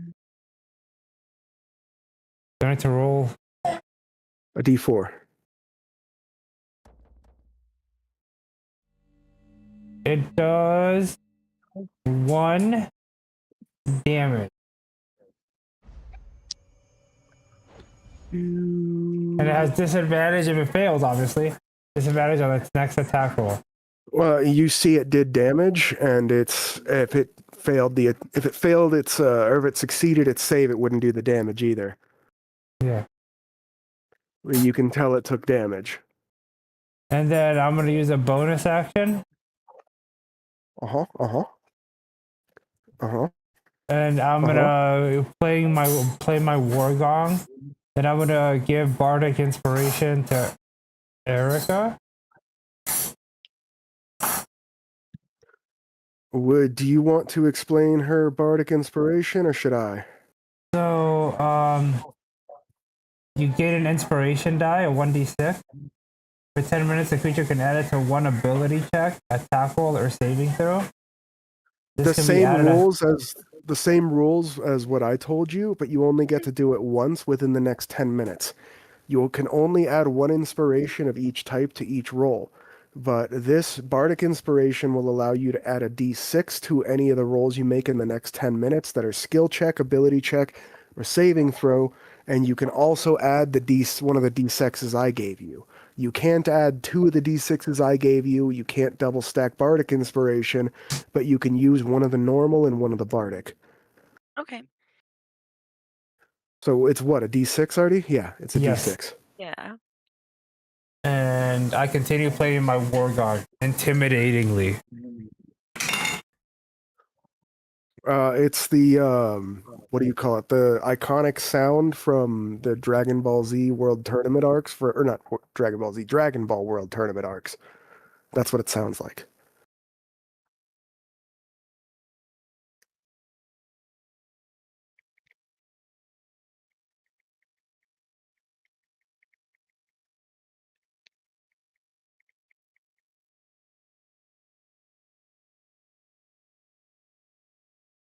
That's it for your turn, RD?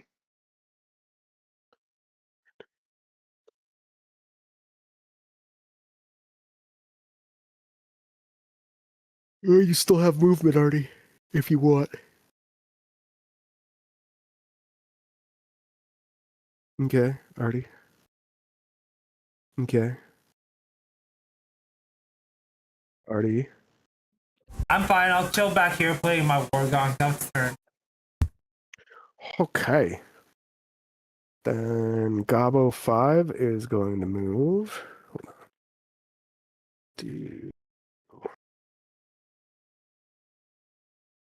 5, 10, 15, 20, 25, 30.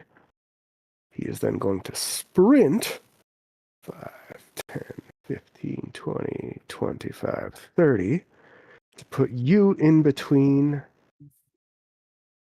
your party members and him. That's all of his action. And if he doesn't attack this turn, he doesn't get disadvantage. Now,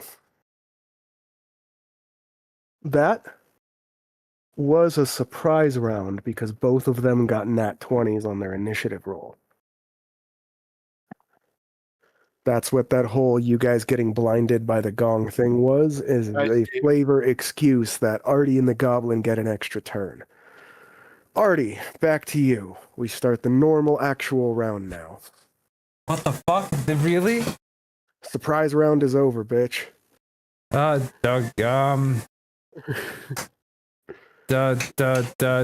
again, I'm going to.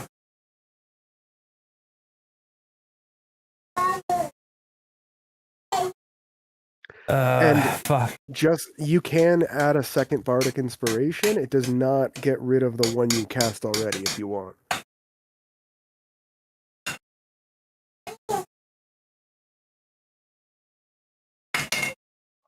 What is the range of this spell? 90 I'm feet.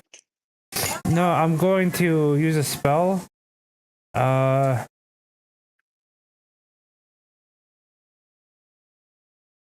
I'm going to Animal Friendship, the direwolf.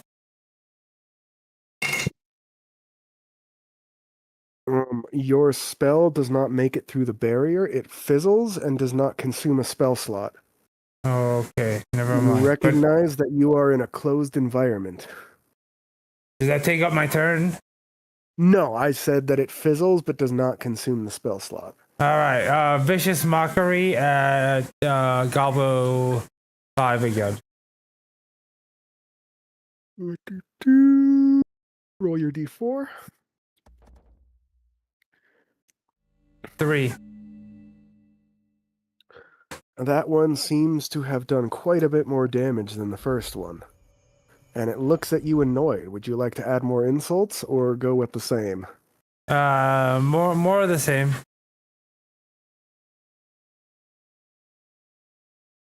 And then I want to give Bardic Inspiration to Blasthead. Thank you. Each of them has an inspiration from you.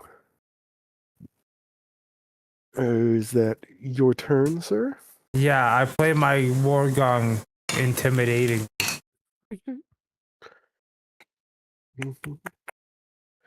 Gobbo number 5. By the way, all of you speak common, right? Mhm. Yes. Good. Gobbo number 5 says in common, fucking knife-eared bastard, and tries to shank you in the ribs. Doo-doo. Actually, this is a good question. What's your AC, Artie? What's 11. a good question? Oof, what's a good question? How are we going to do crits and crit fails? Nat 20s, nat 1s, unless you're a fighter, in which case the idea of a critical hit expands all the way up to a 17 to an 18. A critical hit by vanilla, you take one of the dice that is the damage die, and you add the damage die onto that as well. So if your longsword is in 2 hands and you're doing a d8, you add a second d8.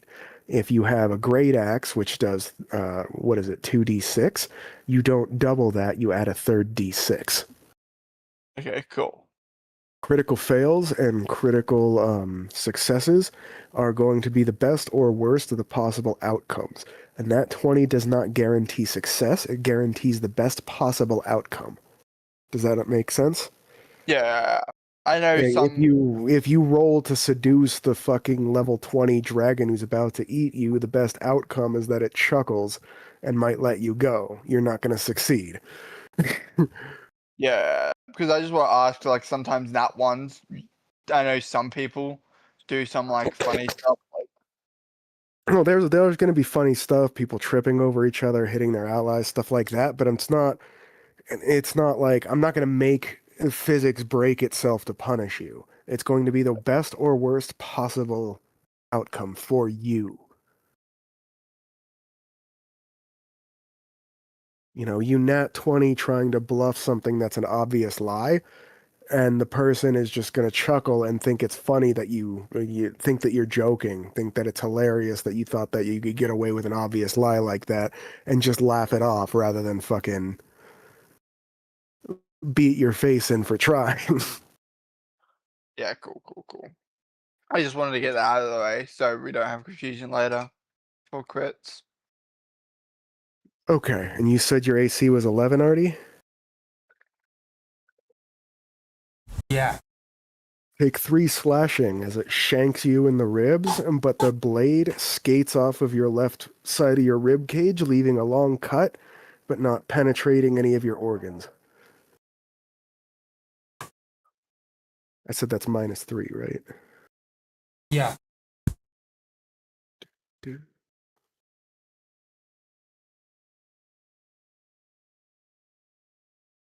It then looks up and grins at you and says, "And here I thought your blood was blue, fancy pants."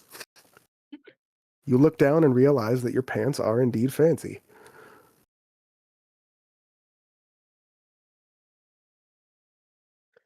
Which goes on to the next one. Urka, you're up. Awesome. Artie and the Gobbo that he's seemingly trading blows with over there have already acted more than you and your little nephew. You were blinded at the beginning, and those two seem to be the only ones who weren't. You're feeling rather fortunate that at least one of you guys was not blinded. Okay, so Each of these is a 5-foot square. You okay, have a got it. movement speed of 30 usually.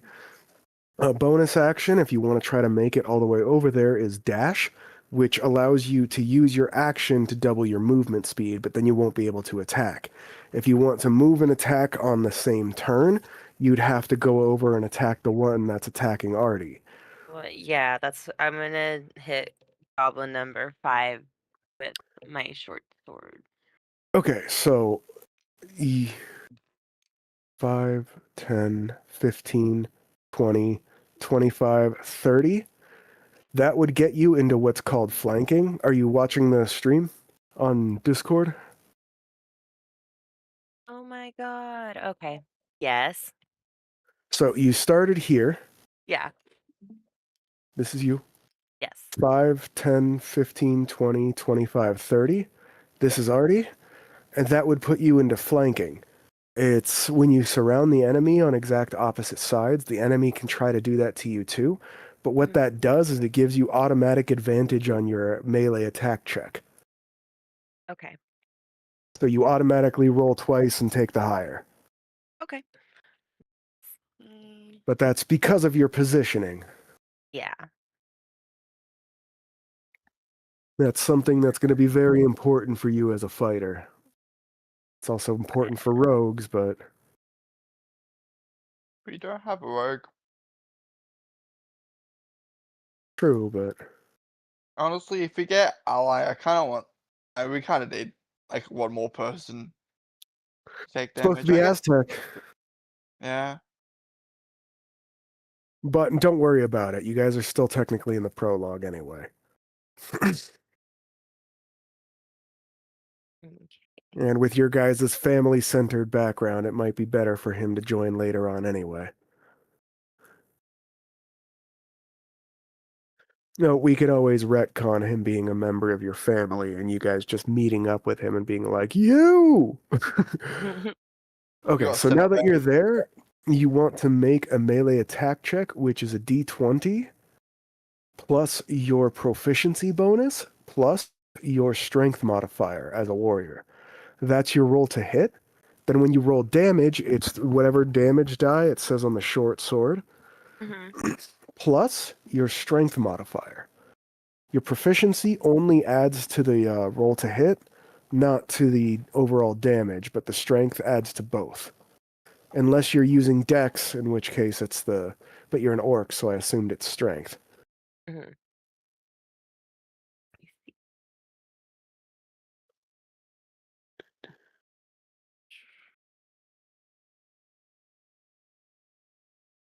You're rolling your roll Oh, to I hit roll. against their AC, and then I tell you if you hit or miss, and if you hit, you roll your damage. This guy has 11... By the way, you can just click on the. There No should be a- shield and a short sword. Yeah, under actions, there should be a section for your weapons that should have like a short sword if you have it into your character sheet under there. If you fill Yeah. that out, you can just click the short sword attack and it should give you the d20 roll, and then there should be another section right there to let you roll damage with it. Not heal. Oh. Okay. It's And not it'll filled out. add the bonuses for you. You might have to add it manually over to the section for the Yeah, attacks. that's the whole thing. Okay, I see. It'd be a d20 plus strength plus proficiency for hit. And what is a short sword? A d6? Plus your strength mod. Yeah, d6 plus 3.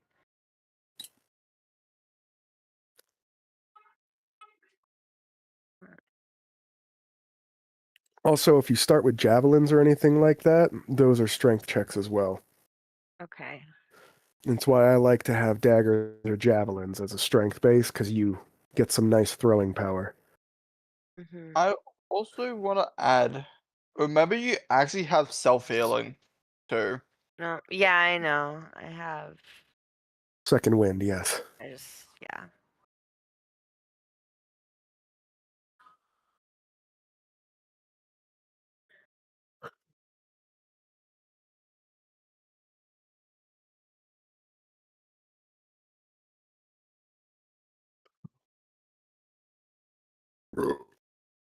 Excuse me. If the feed cuts out for just a moment, sorry, I'm checking something in the player handbook. You're pretty scary, especially later on. Oh no, straight up fighters are terrifying. If No, played yeah, correctly. savage attack as well. One crit. I think you one shot a goblin. Yeah. No, that's why. Well, I don't.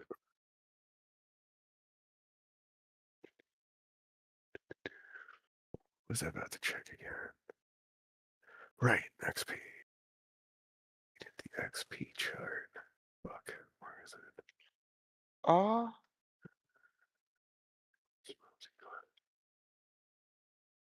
Oh, you can roll one more time, by the way, with your short sword because you have advantage. Yeah, So but it. flank.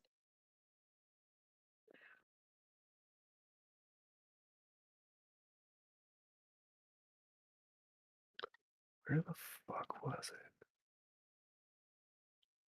it? God damn it, I'm looking for the multiplier chart that tells me how I'm supposed to multiply this goddamn XP at the end of the fight.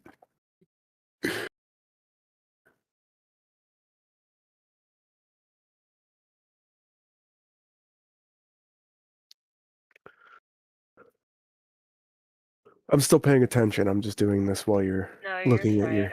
I've only played with real dice. I'm trying to figure out how to set up my attack so that I can click on That's it. part of what this little prologue segment is for, to get you used to the interface, your character, all that good stuff.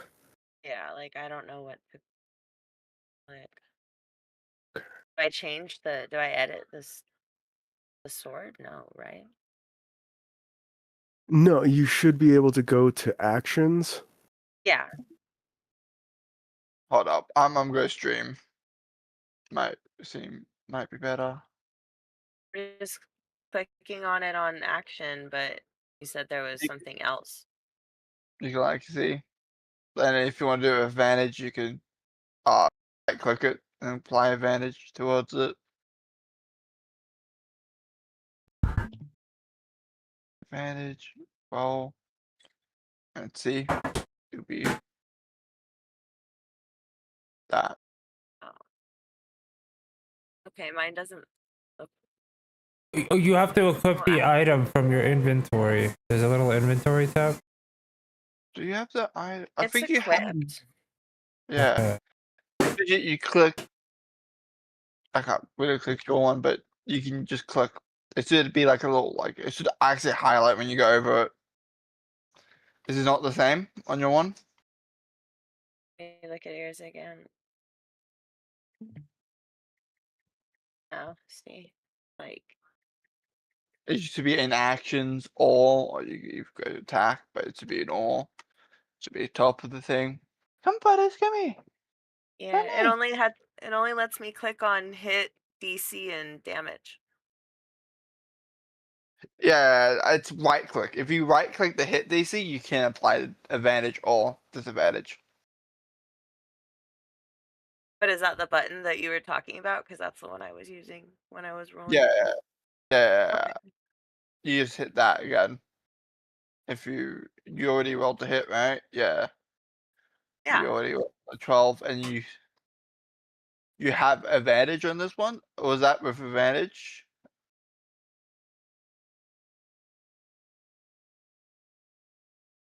Because I rolled damage on the short sword, and then I rolled the short sword to hit. And then am I supposed to roll something else?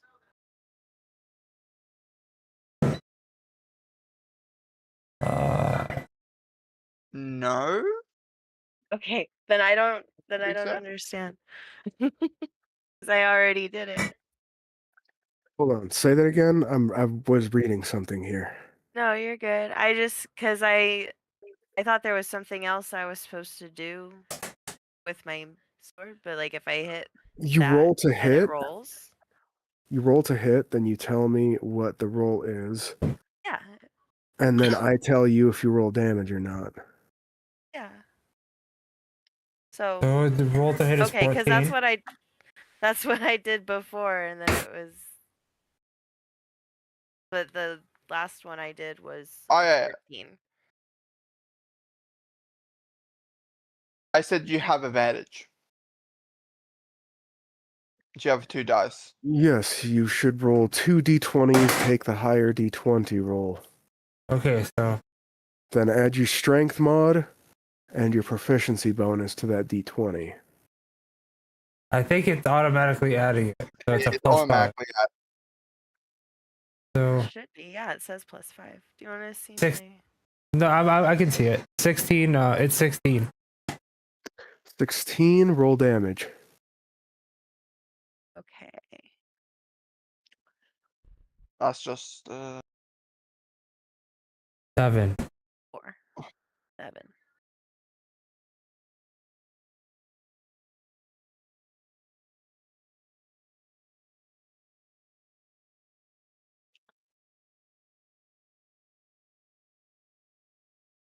You said 7?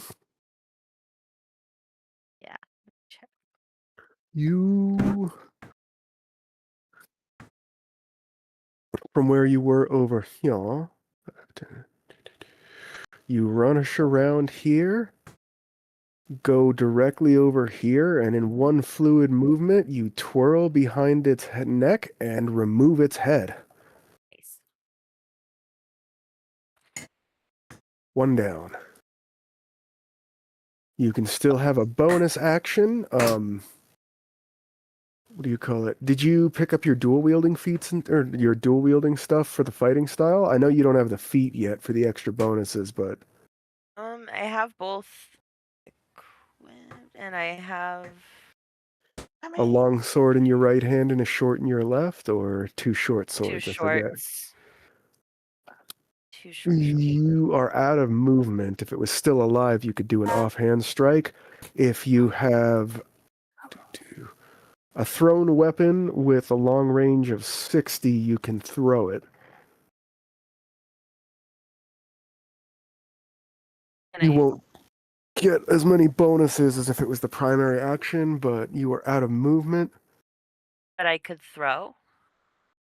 With your Yeah. offhand, yes, which means that you don't get to add your strength mod to your damage or your roll to hit until you pick up that extra feat I was talking about. Okay, but could I throw the dead goblin at another goblin? That I'd make take an action. Yeah. But the answer is yes, and depends on your strength score. I see. And it would count as an improvised weapon. Okay. I still say someone should have been a spoon thrower, but that's just me. Someone can still be a spoon thrower. You don't want me to dig up that character. That character is a god amongst mortals. And he doesn't get past 10 on either character. Like, on. Where do I just roll? Oh my god. I don't know. Honestly, if you guys end up needing another team member, I was thinking about dusting off my old Shadow Monk Totem Barbarian idea. A teleporting, fist-fighting monk with rage. One second. I don't think you have anything to throw. You guess technically you can throw a short sword. I think maybe. No, I it doesn't have the thrown tag. It'd be an improvised weapon. A dagger, a javelin, something that has the tag thrown. Then it'll have one number and slash another number. That first number is its range for a regular attack check. The second number is its long range, which means you can still make the attack, but it's at disadvantage. Yeah, it's And it works the same way as with a melee weapon when it's thrown. If it doesn't say finesse, then you have to use strength. Javelins are a strength fighter's best friend. If you want to hide on a rampart and be an archer, fucking javelin to the face. but yeah, she has a crossbow and an inventory. Oh yeah, so I could. Yeah. That is not something you can fire with your offhand unless it's a hand crossbow. Yeah. That- Otherwise, it requires both hands to operate. And I'm Right. assuming both hands are full with short swords. You didn't have to use your free action to draw them, because I assume you went out into the fucking thing ready to fight. Yeah, they gave them But out. you would need to use those free or that. Do you have the 2-weapon fighting feat? Because if you don't, then you need 2 different turns to unsheath them without using extra actions. I have. No, that's just my fighting style. Yeah. So my the feat, one of the reasons we were going to get it for you, which we're still going to get it for you just a bit later, is to deal with that little nonsense of the free weapon draw. That makes sense. Which it's bullshit to me that you can draw a fucking sword and shield for free, but you need the feat to draw 2 weapons. Got it. So I count shield in the same category. No, that's fair.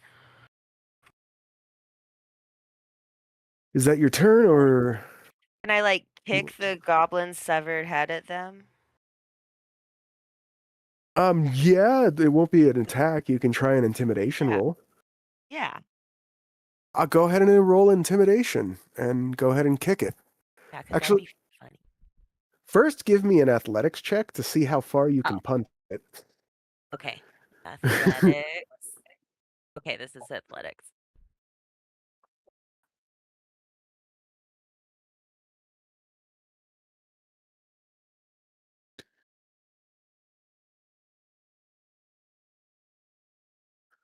Eight. You get it only to roll around 2/3 of the way over towards where the goblins are, so it stops around here-ish. Not enough to give you disadvantage on the intimidation check, but not enough to give you advantage either. Go ahead and roll your intimidation. Well, oh no, you already did. Sorry. 15. It's not bad.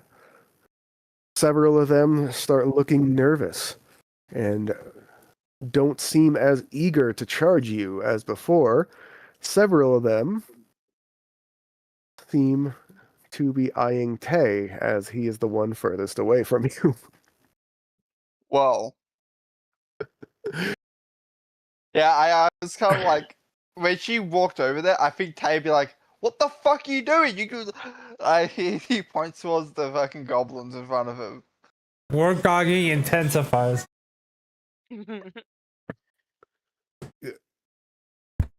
You hear the raven on Kalmatar's shoulder mirror the exact same sounds you made when you told her that she was going to have to be the tank.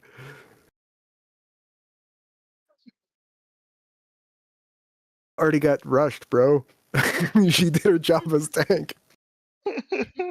She just did it by removing the problem. Anyway, that's Still get over there. Gobbo 2's turn now. 5, 10, 15, 20, 25, 30.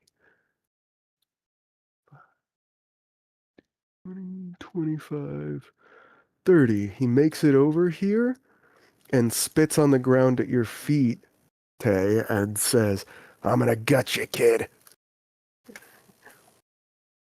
Sure, you could try. 20, 25, 30. 15, 30. This dude squares up, turning his back on Artie, and you hear him snickering as he's eyeing your other side. You seem to be somewhat surrounded on either side there. It is now your turn, Tay. Okay. Just a fair warning, ranged attack checks have disadvantage if you're within 5 feet. Don't worry, I have saving for this, because I'm pretty sure. Yeah, cool. I will prepare to use chromatic orb, Chromatic Orb but is a ranged attack check, Jim. before doing that, Oh. I have the ability called Windcaller, as I will move 10 feet before my spell, because it says before and after, as I'll move closer towards Erica. So you want to do 5, 10? 5, 10, yeah, that's fine. So I'll do 5, And 10. so you're going to do 5, 10. That would still give this guy disadvantage for hitting him with Chromatic Orb, but would allow you to throw at this guy with normal attack check. Could wait, this is really funny. Could I, because I'm technically flying, could I land at a dead goblin? No. No? Okay, I'll just go to I'll just go to beside Artie, and I'll fire at You the one I move 5 feet here. What's your AC as you trigger hold up. opportunity attack on this goblin? And he has advantage because while you are triggering opportunity attack, you're also flanked. Hold up. I do have to say this, it's because there's a reason I did it. It does without provoking opportunity attack. See, that's the kind of shit you have to tell me. Yeah, I'm sorry. I forgot about that. Whoosh, whoosh. Okay, now you can attack Gobbo number 2 here without disadvantage. Gobbo number 4 here, if you're using a ranged attack, will still have disadvantage. I think I'm attacking Gobble number 2. That's the one without disadvantage. Correct. Make your Yeah, ranged attack check. Okay. Okay. I'm gonna add my bardic inspiration here. Do you want to make sure this hits? So, Mhm. how do I make a d6 roll? Just bring up the little die roller widget. I roll a widget. Click the D6 and hit roll. Is that die roller widget? Bottom left. There, cool. The little red button that looks like a D20 in wireframe. Cool. So my roll is a 17 for chromatic orb. Roll damage. What did you pick for chromatic? You usually have to tell me what you picked for damage before you throw it. Lightning. Okay, that's my bad too, so I won't penalize you for that this time. I should have reminded you, but in the future, you really have to tell me what element as you cast it. And I did 14 damage. Do lightning. You scoot away from the guy, and as you're scooting away, you kind of haphazardly, underhanded, softball type toss the orb that lands in his chest, splashes into a small cascade of bluish lightning, pauses for a moment, and then the man starts convulsing as lightning spreads throughout his body, arcing visibly on the surface as he starts smoking and fries from the inside out, healing backward, a smoking, charcoaly mess. I will say As who's this the happens, by the way, as the head got removed and as this happened, the crowd cheered both times. As he gets gutted, basically. I'm like, who's the one that's getting fucking gutted now? This goblin says, well, technically you fried his ass. Ain't no one been gutted yet. Do you want next? He shrugs and says, if you can remove the guts, you're welcome to them, but you're one of them spellcasty types. And that's enough banter for one 6-second combat round. Yeah. Is that your turn, Jim? Yeah, because that was my bonus action as well. I should say that. 5, 10, 15, 20, 25, 30. Oh, I know. That's why I didn't ask. You said you were using your bonus action to do the win thing. 30.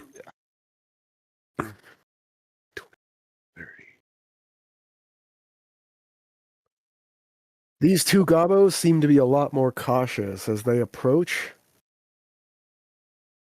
And they both seem to set as if they're waiting on the balls of their feet to move either way. Artie, with your passive investigation of 14, you can tell that they're getting ready to jump out of the way of a strike. Tay, you can tell the same with your passive insight. Sorry, Urka, you've got 10s across the board there. All the way back up to Kalmatar. This guy's head is removed. This guy's a charcoal briquette.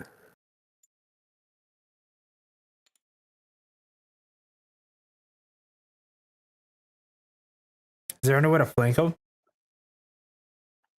If you do 5, 10 like that, you do not provoke opportunity attack, and you end up in flanking here with Tay. Just make sure you say that you're actually turning to face them afterward, otherwise they might get some advantages from you having your back turned to these two. That. And then I assume you're doing a melee strike. But you could also make sure you give Erica a better flank as well. I'm gonna stab him with my rapier. Roll to hit. And Erica's one is dead here. Yeah. Well, I mean, like, if the goblin still lives at the end. And you're already in flanking there, so. I have advantage, right? Yeah, it's flanking. So 16 to hit. Roll damage. And a rapier is a straight finesse weapon. 8? Damn it. 8? Yes. Piercing. You keeping him in your sights, you sidestep your gong in your offhand. You sort of have the gong and the little mallet that you use to hit it kind of pushed into your left hand as you sidestep around the guy using some nimble footwork. You draw your rapier with your right hand, and as you turn to face, you thrust forward, jamming the blade through the gobbo's throat. As you remove it, you twist the blade, and a spray of blood comes out as the gobbo falls over, choking on his own blood. You then pivot around and whip your sword to the side to clear the blood off the blade.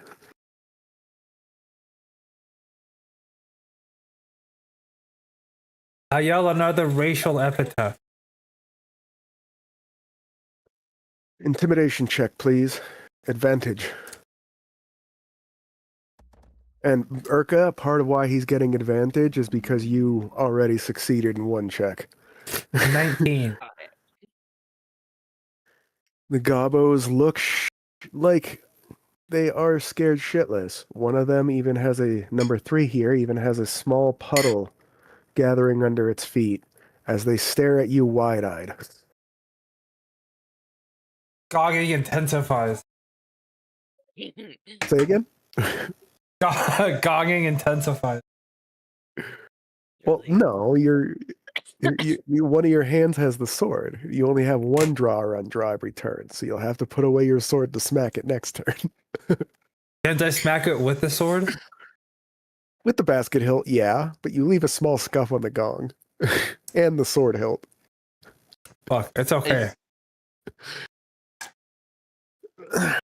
Your raven caws to you and nods, and you don't have speak with animals active, but you can tell by the look in his eye what his meaning is. It's the cost of being great.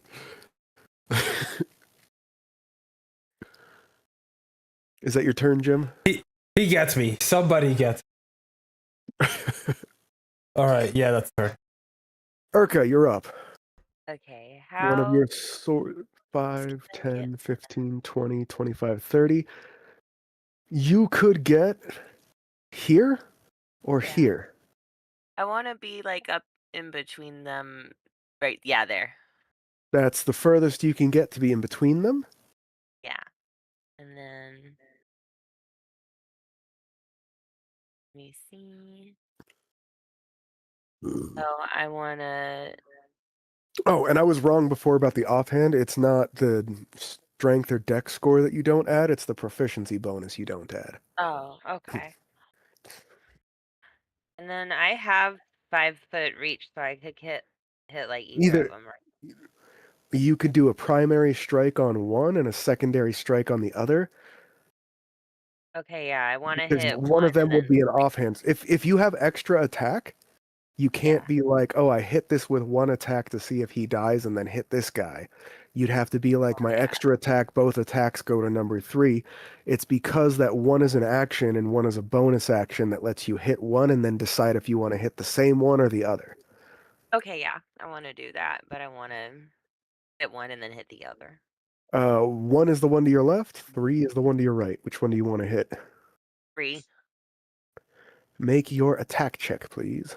Okay.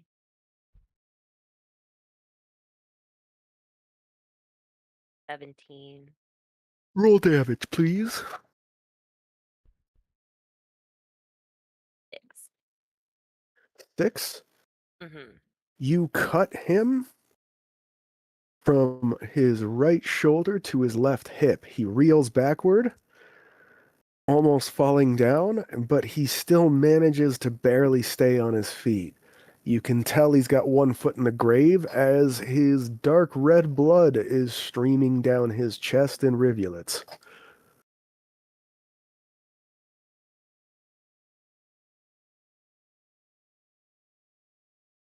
Okay, and then do I get... You can do your offhand strike, and sorry to confuse you earlier, it would be the D20 plus your stat modifier, but not proficiency. Then when you do the damage, it's the damage plus the stat modifier. Proficiency is the only thing you don't add to the offhand weapon until you get the prerequisite. I Okay. think D&D Beyond might be smart with this. It might actually give you an option to do an offhand attack. Say again? Sorry? D&D Beyond might be smart with it. That it could give you the option for offhand attack. Nah, I don't think it does. Just do it the way I said, and if it doesn't take the proficiency bonus off, just -2 or something from whatever it gives you. Okay, so I roll a d20. And then add your strength mod. Oh.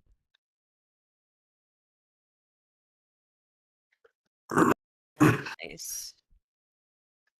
The way you can do that is just by clicking your strength mod if you want. It's essentially a strength check.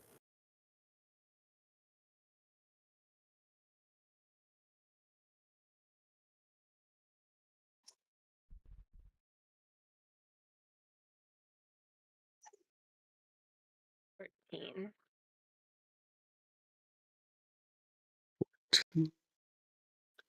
Roll damage. Uh, Or hold on, are you hitting the same one or the other one? I hit the d20 and then I hit my strength. Oh no, Are you trying to finish the guy the you already... goblin. Yeah, Are no, the other one. You're hitting the... Okay. Yeah.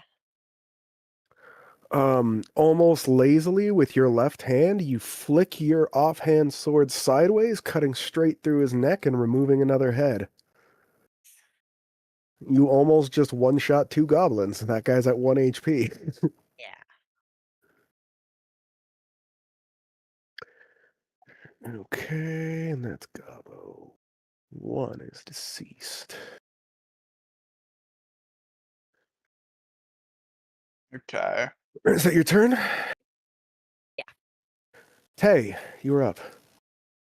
I want to do a slow walk towards this goblin as I say, let's just finish this shit off Yada yada, does it? Sorry. Continue. as I will, if some looking intimidating, I'll fly up in the air with Tempest Magic because I'm using it as a spell.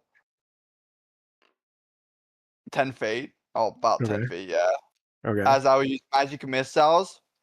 I know all 3 So- would be overkill, but I'm aiming 2 at his feet. As he falls to the ground, I'll put Well, 1 I in mean, the... it's not like you cannot cast the magic missiles. If you don't direct all 3 at him, you have to pick other targets for the other missiles. You might as well just direct all 3 at him. Yeah, I'm like...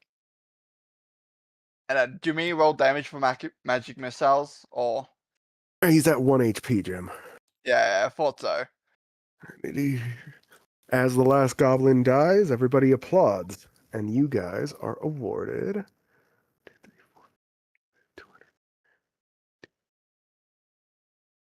XP. Sorry, this is what I was trying to calculate earlier, so I wouldn't have to do this pause. All good.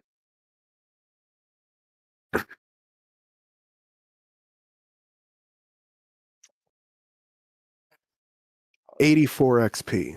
And if you have a problem with the number, remember it was supposed to be divided 4 ways. 84. Yes, 84 XP. As the crowd gives you thunderous applause.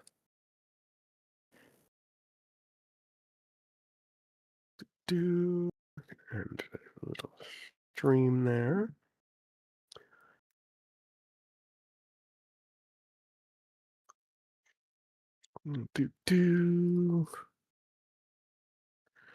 After the goblins are dead, you guys see the guards who ushered you out in the first place come out. One of them holds up what looks like a paper talisman to the shield, and you see it dispel, thus letting you guys out. Afterward, the guards march up onto the stage and politely but firmly usher you guys back into the underground area.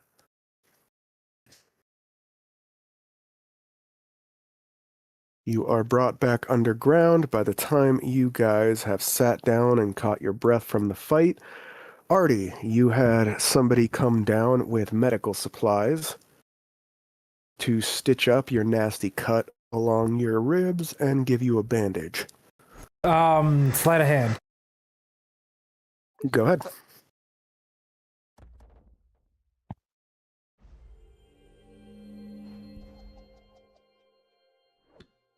What the fuck was that? A nat 20? Yeah, Yeah.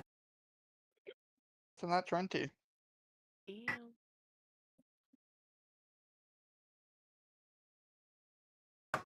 Give you the loot. Where? I don't see it. Huh? Didn't Oh, log. there it is. There it is. Sorry, it wasn't loading.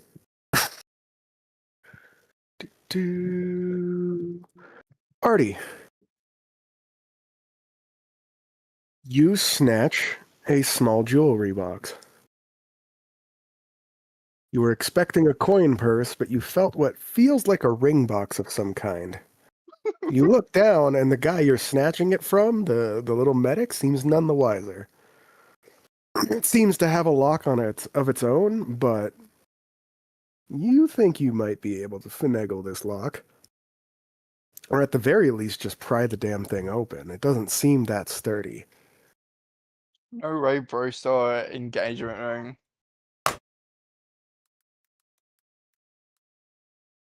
Okay. I added For to now, my just call it inventory. Mysterious Ring Box. Okay. Because it is a ring box. That much is easy to see. There we go. He finishes suturing your wounds, which hurt like a bitch because they didn't bother to give you any sort of painkiller. He then covers it with some sort of smelly salve paste-like thing, and then gives you a few layers of bandages wrapped from your upper shoulder on the left side to your lower ribs on the right, keeping a nice pad of gauze over the wound. You guys see that it's not that serious, but it did bleed a lot. By the time you're done being patched up, your guys' father is back down, or in your case, Tay grandfather. He's back down with a big smile on his face, and the adventurer guildsman who is with him seems to be looking at you guys in a new light. He doesn't have the thinly veiled contempt on his face anymore. He looks each of you up and down, and he nods and says, "I guess you'll do. Not as soft as I expected from a bunch of nobles." I walk up to him, I shake his hand, and I sleight of hand. As soon as you try, he catches the hand that you tried to use to slip his ring off and breaks it. Hey! Take 4 HP damage. Fuck. If that downs you, bring yourself down to 1 instead. No, it doesn't.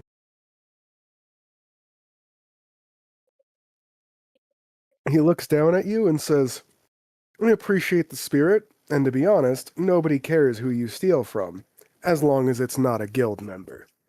Just remember that. Steal from who you want, except your brothers and sisters. That will get you beheaded. Or your hand cut off." Does he say that out loud? Yes. I'm like, how about killing? He shrugs and says, "Depends on what they did to deserve it. It's really a case-by-case basis. If I'm going to be honest here, if somebody like me, who's one of the higher-ups in the guild, comes through, you annoy them, and they remove their heads, nobody's really going to care. I mean, it might be a little different with your noble background over here." He shoves the thumb over at your father and says, "But in general, it's not exactly a, how would I say this, peaceful place. You are expected to work. You are expected to bring in income, and it is highly competitive. People will be competing against you for jobs. We only allow the best to move up through our ranks. Just remember that." Now, get your shit together. We leave in an hour. We have some people to meet up with. Is it is exactly my grandfather here? Say again? Is my grandfather here? Yeah, he walked in with a big Okay. smile on his face after your guys' performance. It seems that Ah. whatever doubt the recruiter had based on your passive insight, it seems the recruiter had some doubts about your guys' capability and now seems sort of pleased. I will turn to him and I'll ask. You said we get a 7th package, right? Can I get that now, or is this like a He 550 rolls his thing? eyes and tosses a parcel to each of you and says, "Do me a favor and open it away from me. I don't like the idea of handing that much over to any of you, but I'll do it in the hopes that I never see any of you again. At least unless you've made a name for yourself and brought respect to the family. Don't show your faces here unless you can bring some fame back with you." Don't worry. He then storms out of the room, looking visibly annoyed after handing over the packages. He stops briefly on the doorway on the way out, looks over at the recruiter and says, "Oh, and Heinrich, you have half an hour. Get the fuck out of my home and take these idiots with you." And then he continues storming out. The man sighs, shakes his head, and chuckles, looks at you and says, "He really doesn't like you, does he?" It's mutual. And shrugs. "I figured. Anyway, if I have been assured that you all have whatever belongings are going to stay with you already, so let's not waste any more time. Go straight to the stables. We've got a cart for you guys to ride in. And we'll be moving along to our next destination. It's a temple of sorts. We'll be meeting some other people there to do some other business before we bring you back." He gives you a shit-eating grin and says, "You'll love it at our next destination. It'll be quite the experience." Hey, your instincts start screaming at that statement with your passive insight of 14. All sorts of alarm bells are going off. That's suspicious as fuck. The guy's suddenly creeping you out. I will take a couple steps back. Let these guys be in front. By the time you do, the man has already turned around to start leading the way towards the stables and does not notice your apprehension. It's less that you took a step back and more that you didn't start walking with these two right away. As he leads you down, several of your family members look at you with contempt and annoyance or irritation. However, several of them pat you on the shoulder and say things like, "Good fight," or "Good luck out there." I'll reply. Most of the people giving you good wishes are those who are actually in the warrior castes. The spellcasters and higher nobles seem to be the ones looking at you with disdain. Let's see. As you guys are led over to the stables, you see several other rough-looking adventurer types wearing the Adventurer Guild's badge, waiting for you guys near the stables. One of them is wearing a set of black robes and has the sigil of the Adventurers Guild embroidered on the robe in purple thread. Looks you up and down. Looks each of you up and down, and then looks over to Heinrich and says, "Are these the ones?" Heinrich nods and says, "Good. Then they will be replacing the ones meant for tonight." Heinrich looks visibly surprised, looks like he's about to argue, and then the man in the black robe says, "Enough. They are worthy enough based on that performance, and we have no more time to spare. Get them saddled up, and we'll be on the road." He then spurs his horse forward to go talk to one of the guardsmen at the gate. A couple of the other people move with him. Heinrich stays with you guys and leads you into the stables, where it looks like a cart with a draft horse is waiting for you guys. There seems to be just enough space for you guys to sit in the back with a myriad of different supplies.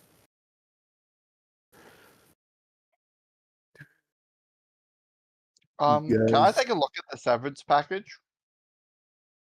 It's just a bundle of gold and cow dung mixed together. Let's see, I give it to Artie. I'm like, you can have this. I was about to say, if you want to know how much gold, you're going to have to sift through the cow dung. Yeah.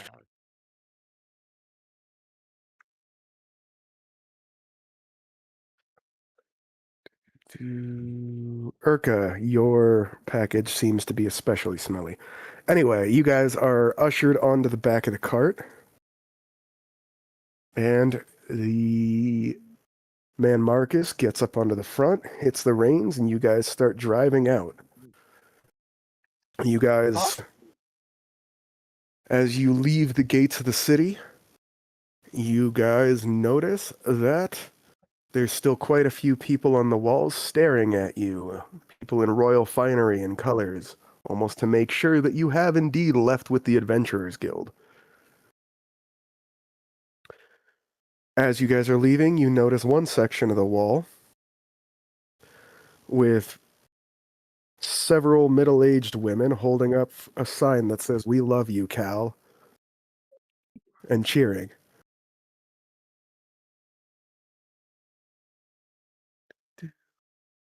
You guys then are... Okay, Marcus turns around and says, "All right, fellas and lady, we have about an hour and a half on the road before we get to a cave, where it seems you guys are going to be starting your Adventurer Society duties early." He looks at your wound, Artie, and says, "If they have you do anything too strenuous, I'll have the healers there patch you up before we do anything. But it looks like you guys are going to be useful much earlier than thought.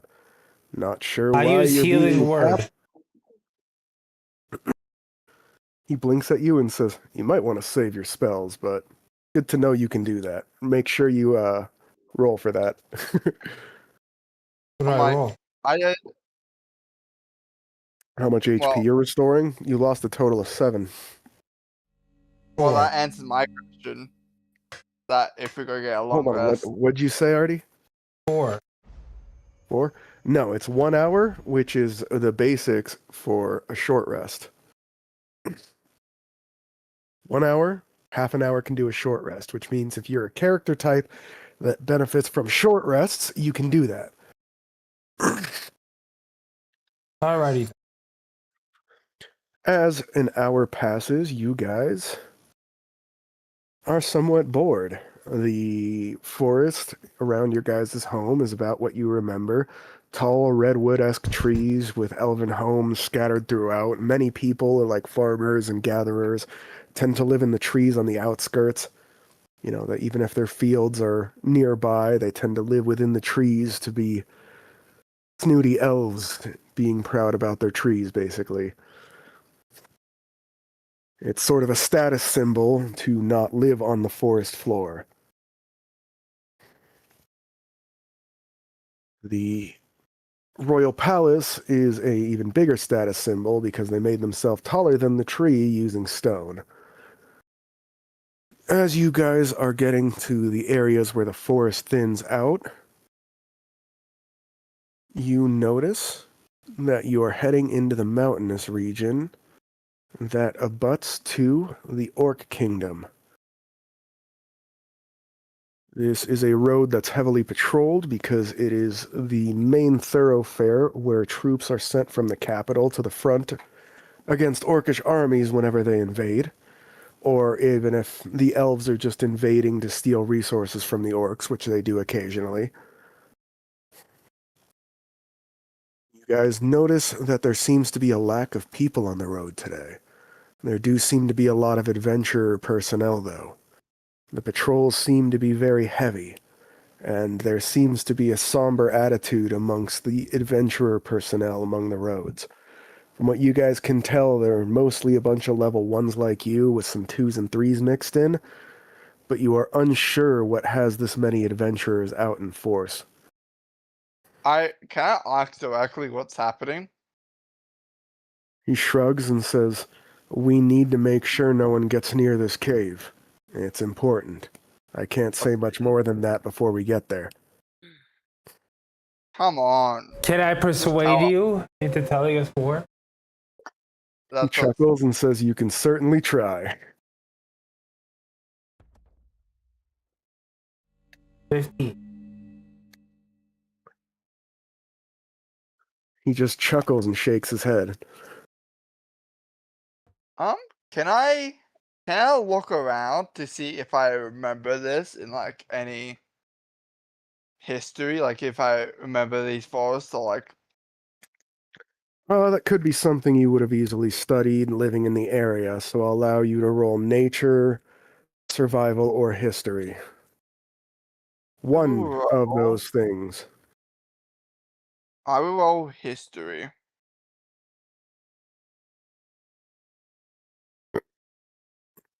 Seven. There is a myriad of things it could be. Anything from a beast tide, which is when, one beast gets too numerous and they end up displacing large amounts of either their own kind or other beasts, and they end up stampeding through lands, or a beast king, which is when one beast gets much more powerful than those around it, takes control of the other beasts of the forest.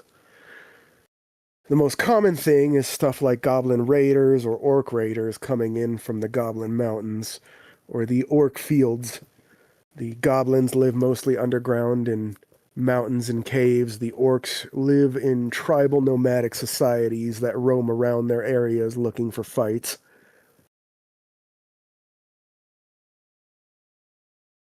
And both have a habit of invading elven lands whenever they get tired of fighting each other or the dwarves on their western border. They have a agreement with the kobolds to their east, and to their north are the frost giants, which nobody really fucks with. Because the last time somebody screwed with them, they came down with 800 frost giants and leveled a city. That city is still in ruins. It was a human city. Of course it was. And even now, 600 years later, nobody dares repopulate it for fear that the giants will come back down and smash it again.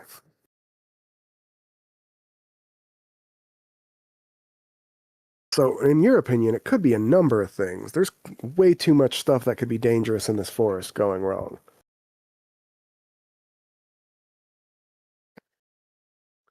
As you guys continue along, you get to a fork in the road, a four-way crossroads.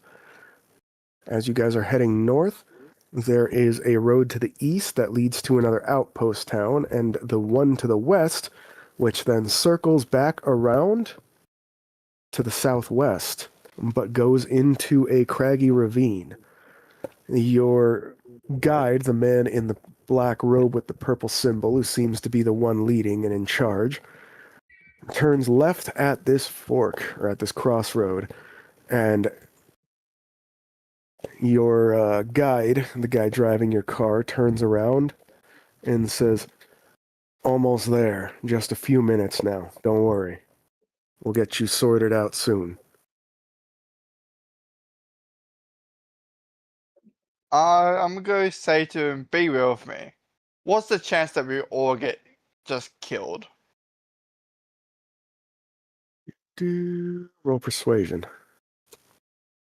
Roll persuasion. Okay. That is a 14. The man clams up, then sighs, and says, "Always with the smart ones. Then he lifts up an amulet, shatters it in his hand, and all three of you get put to sleep. You guys wake up inside a cave, surrounded by similarly black-robed people to the suspicious man from before. You are all three tied to 3 different bloody altars, each of which has restraints, and a sigil is on the ceiling above with interconnecting pillars that each lead into the altars around you. The God pillars fucking lead damn to a it. central chandelier above you guys, which is glowing with a pulsing red light. As you guys regain consciousness, you notice your possessions have been removed. You are all stark-ass naked. And in just a moment or two, the chanting begins. As that happens, you guys realize you are in the middle of some fucked up demonic blood ritual of some kind. You have just enough time to curse your father before the athame are shoved into your hearts and all 3 of you bleed out on the altars.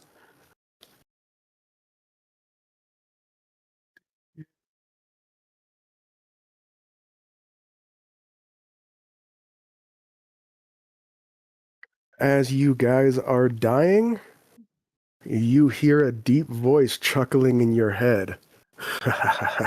Fresh blood for the gauntlet. Good. You black out. Wait, why am I You dying? Because I told you that you're dying. It's part of the story. I don't want to die. Too bad. You would have had the chance to be, like, lured into it, and it was going to be this, curse your sudden but inevitable betrayal, but Mr. Smarty Pants over here had to see through it. Take a D6 last. Right.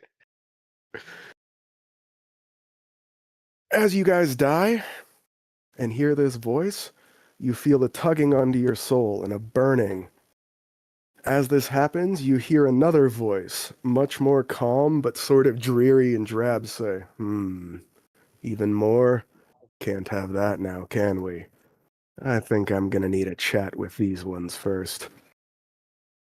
You guys all then appear together with your gear on, and your stuff intact. You look around and you are in a gray, drab forest. Whites, grays, blacks. There's almost no color in this land. The only color seems to be a very washed out version of the colors that are supposed to exist with you guys. You see tall spires that almost look like they're in the shape of petrified trees, as well as large, what looks like giant wraiths moving along in the distance. As you guys look around, you see that there is, inexplicably, a desk with a man, a pile of papers, and a bunch of surrounding file cabinets just haphazardly placed in this gray, washed-out forest. The man, who seems to be in a very drab-looking pinstripe gray suit, looks up, and it's just a very normal-looking man. Very average, dark brown hair, dark gray hair, dark gray eyes, pale skin. As he looks up at you guys, he says, you guys. I knew I had to deal with this soon. I'm Kellenvor. This is the realm of the dead. Welcome. God damn it. Who did it? Who sent us here? A bunch of cultists.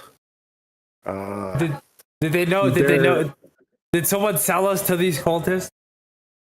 According to this, your father, or grandfather in his case, he points. We've had some issues with this realm. This is one of Abraxas's little playgrounds. One of his demi-planes that he shoved a bunch of races in and made his little world. Hate to break this to you, but you guys are a big fish in a very small pond.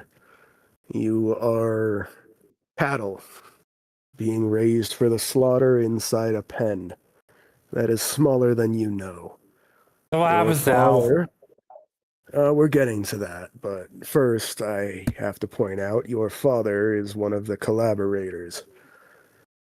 Monarchs of the realm who extend their life and power by selling their people in a form of blood sacrifice. I'm not quite sure what they do with the souls, but I've had a couple of them reincarnate back into that world with no memories of what happened while they were gone, but their souls are profoundly changed, and not for the better. They're a lot stronger, but usually quite twisted, to put it mildly. I have no say in where you guys go next, which is infuriating for me. I am the god of death, after all. But your souls have been marked because of the natures of your death, which means that you are all being sent to whatever hell Abraxas has for you. Can I opt out of that? No. But what if I persuade you? He shrugs and says, "You can try, but even I can't remove a soul mark without serious consequences, and I'm not doing that for a level 1. 13. He shrugs and says, "Yeah, good try, though." All right. Anyway, you guys are bound for one of the pits. What he's gonna do there with you, I have no idea, but I've heard it described with the little snippets that I did get, like your mind when that was Abraxas you heard in your head saying one more for the labyrinth. Which leads me to certain trains of thought that you guys aren't going to like. Abraxas is, well, magic, forbidden lore, ultimate destruction. He's playing games like that. I'm not exactly sure it's going to end well for anyone. But I need you guys to go there, sort of as my agents. You are going there anyway. That's non-negotiable, and I can't really stop that. What I can do is You cut out so hard. whatever. When did I cut out? First time. When did I cut out? What you can do. When you said, yeah. It says, what I can do is give each of you a divine boon that will prevent the passive corruption in his realm. Something you're going to have to learn, though, is that in the pits, death works a little differently. Death is not the entire end, necessarily. If you die in there, it's likely that you'll be able to reconstitute, but you'll be missing something. A piece of yourself, your soul. This blessing I'm giving you will prevent the realm and the other influence from getting to you normally, but death will still have its consequence. Try not to die as much as you can. I know that it's weird and kind of cool that you can just get got and then get back up eventually, but you're still mortal. Your souls were not meant to experience death more than once. Just remember that. I see. He looks at you guys and says, "Now, any questions?" He Actually, looks at you, Artie, and says, "Besides, can I not do this?" And then he looks back at you, Blast. this is outside. I'm gonna be back. You give me 2 minutes. Okay.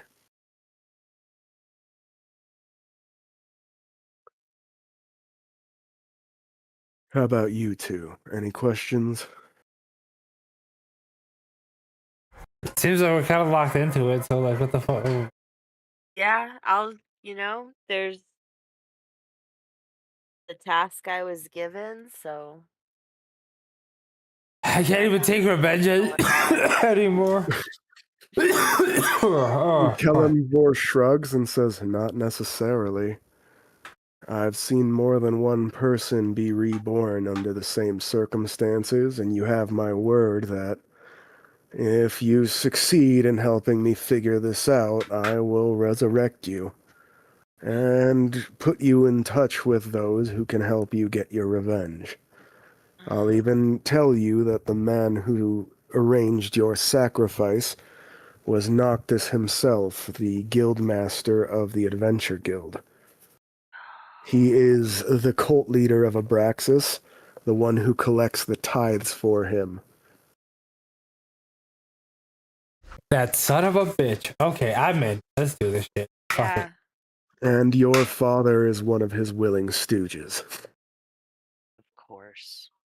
I'm quite certain he would have known full well what he was selling you to when he did. I knew I should have stabbed him when I had the chance. Urka, you're feeling especially shitty about this because the whole reason you knifed your family member was to help him and the Yeah. family in general. Exactly. Now you're finding out that he's basically just a ranch hand for a giant cattle farm that they harvest souls from, which explains all the perpetual wars.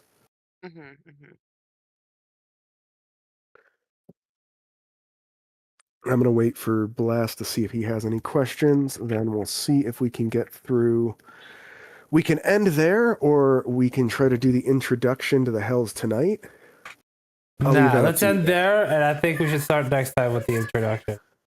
Yeah, That'll be 'cause I fun, have then. to do my cat's eardrop. Then I will simply wait here for Blast to get back to see if he has any questions for Kellenvor, so we can put a bookend to you guys in Kellenvor's realm. And we will end with you guys being sent away from Kellenvor's realm and begin next time with us starting in Abraxas's lair of the abyss. Yay.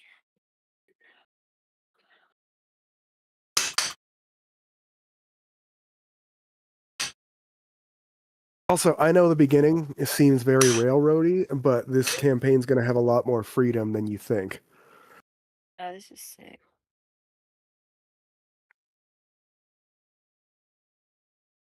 I'm a little tired, so I might not have been as good of a storyteller as I was hoping for this, but No, it's good for the starting, and then we Yeah. also had a kind of like a tutorial. So there's something cathartic about killing the party as a total, like right off the back. Yeah, that was awesome. Just get out of the way, rip off the band-aid. Just there we go. Total party kill. It's happened. I'm Let's move Yeah. on. Okay, so we've decided that we're going to end pretty soon here. We're going to end with you guys finishing your business in Kellenvor's realm, and we'll start the next one with your guys' introduction to the Hell Realms.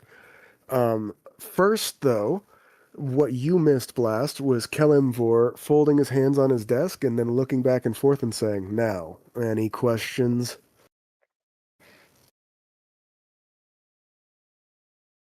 Did these guys ask anything?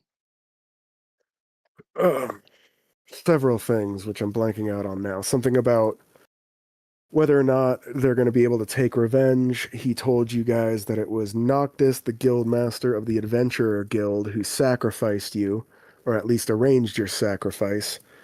That the entirety of that realm is just one giant ranch or cattle farm for Abraxas, one of the lords of hell. And that even your father is one of the willing stooges of Noctis, who's the cult leader of Abraxas in that demiplane. And that your father most likely knew exactly what he was handing you over to. He probably didn't think it would happen that quickly, though. The normal procedure is to fatten up the adventurers, so to speak, that come from the noble families, get them around level 8 to 10, and then sacrifice them, because then their souls are larger, and they make better sacrifices. You guys had your sacrifice accelerated. that timing stuff, I didn't tell the others. I just was reminded to tell all three of you here, but everything else they were told. And that I apologize if it seems railroady now, and it sort of is, but it's going to have a lot more freedom once we're done with the introduction than you think. So, we'll finish up in Kelimvor's realm here, and then next week we'll begin with you guys waking up in the Hell Realms. And if you do you guys have any other questions or anything for Kelimvor? Or can I finish my exposition? Finish your I will expo. ask him.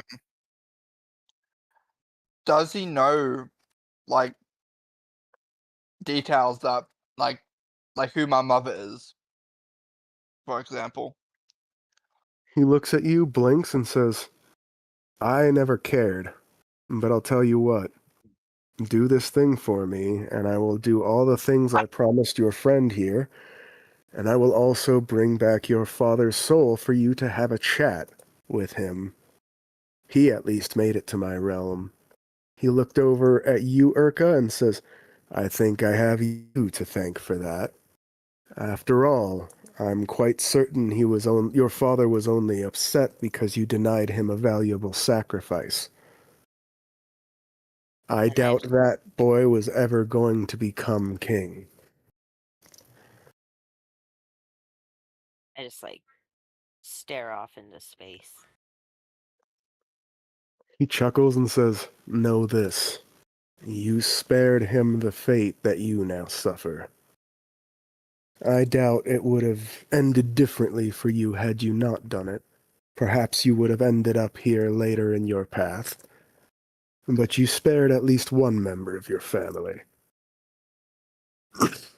He winces a little and says, Now, next time, hopefully it's somebody who deserves it. He looks over at you, Tay, and says, No offense. I am the god of death and judgment. It's None quite taken. literally my role to judge his actions. And, wow, what an asshole. Shakes his head and says, Seriously, who has a kid just to spite their father? Anyway, if that's all the questions you all have for me, then I will leave you with this. I am going to have some difficulty in getting you guys to have any sort of communication or outside help. So I will be sending one of my older servants with you. I will be stripping him of his power, and he will be joining you as a mere specter. Incapable of doing anything except rising. For now, he says. If you can find a way to restore his power once you make it to the hellscape, he could be a valuable ally. But first, allow me to introduce you, my friend Walter. He raises his hand, and out of one of the petrified trees comes a very distinguished-looking butler-esque looking transparent ghostly man.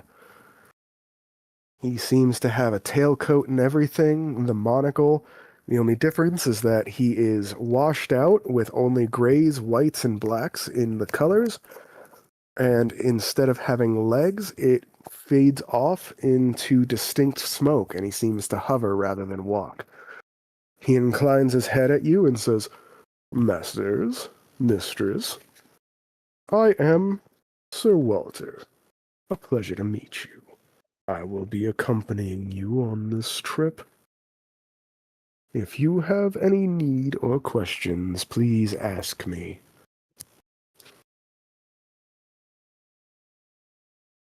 He then looks at you all and says, Now, which of you will be my host?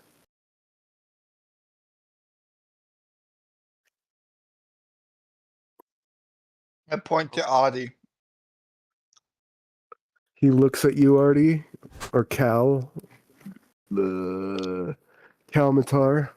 and blinks and says, It must be willing.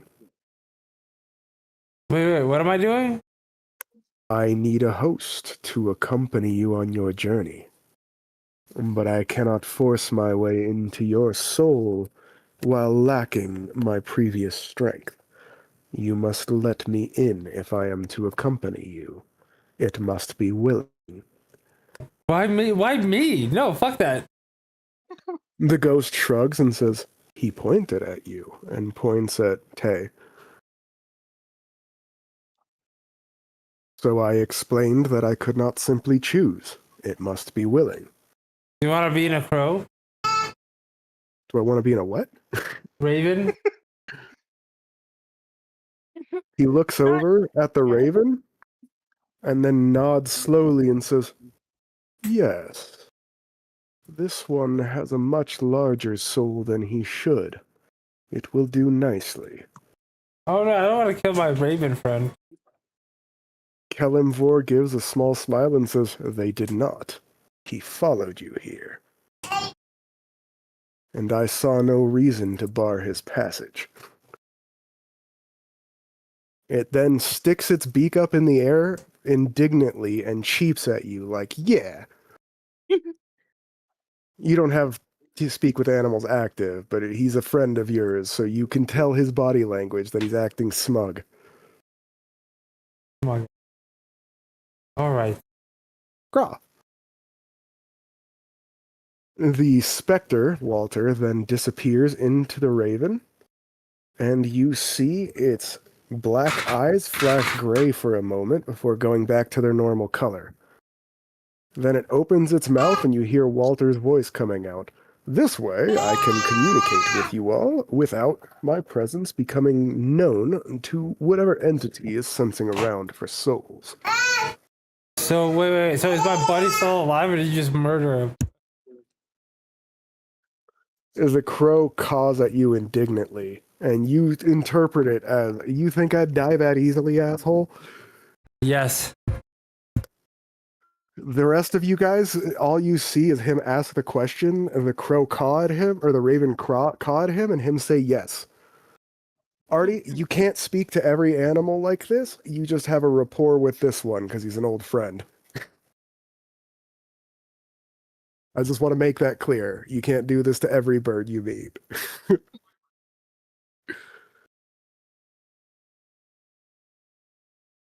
You know, we already know he's special, right? Urkham. Which one? Wait, what's your character's name again? Urka. Mine? Urka? Okay, yeah, Which I assume it was on purpose to mirror the screen name. My go-to player name. yeah. I'm like, we just gotta accept he's a bit out of it, right? Okay. The crow? No. It caws indignantly. Artie, you understand that it's correcting her. It is a raven, not a crow. Thank you very much. Callum, Car? Is that right? Urka, Callum, you think it's adorable. The crow knows that you were talking about it. Favorite.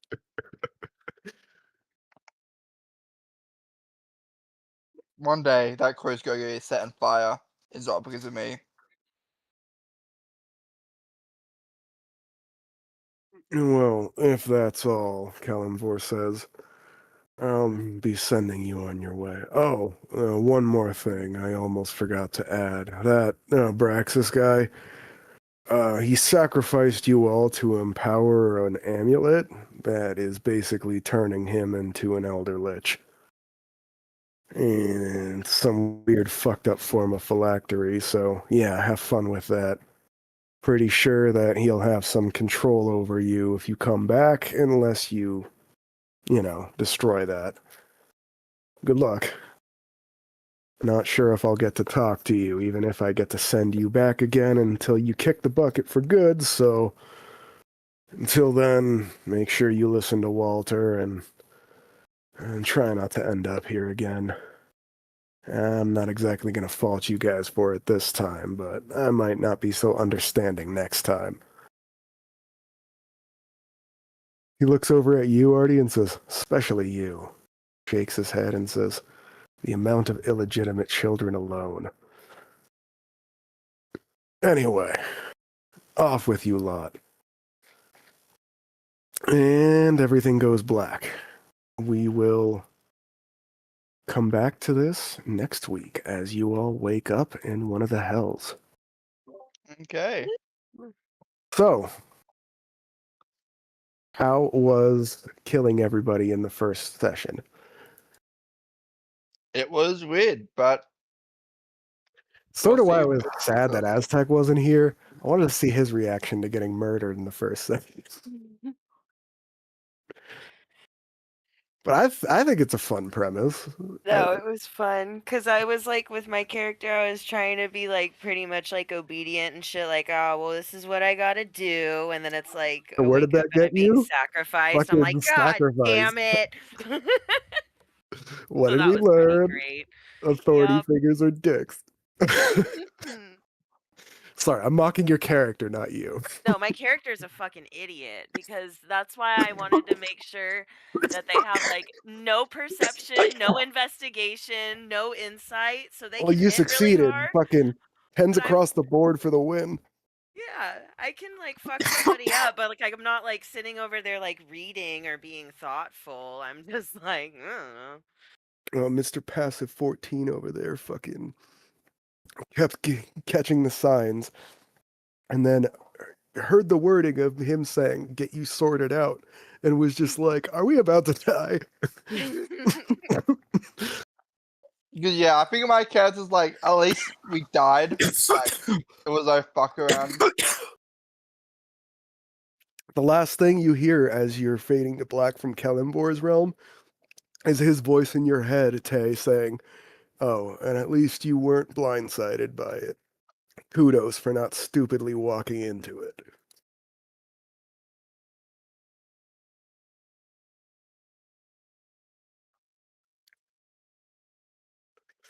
I don't know. I thought that was fun.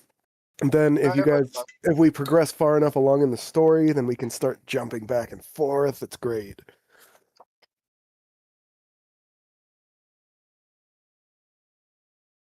I have plans for this campaign.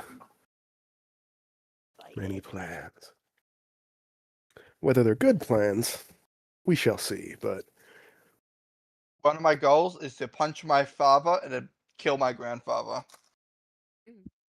Yeah. you're gonna have to do Kelimvor's little deal where you're figuring out what's going on with Abraxas and all these souls he's harvesting. If you do, he promised to let you have a chat with your dad. Never said you couldn't punch him. Never said you could either, but he never said you couldn't. The only thing he promised was a chat.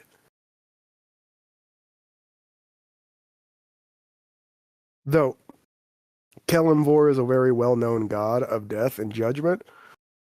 It is very well known that if he gives his word on something, he's likely to keep it, and he's not really a trickster or anything, so you don't have to really worry about him doing doublespeak like that. I'm just going to be nice to you and point that out, that it's not doublespeaky when he says it.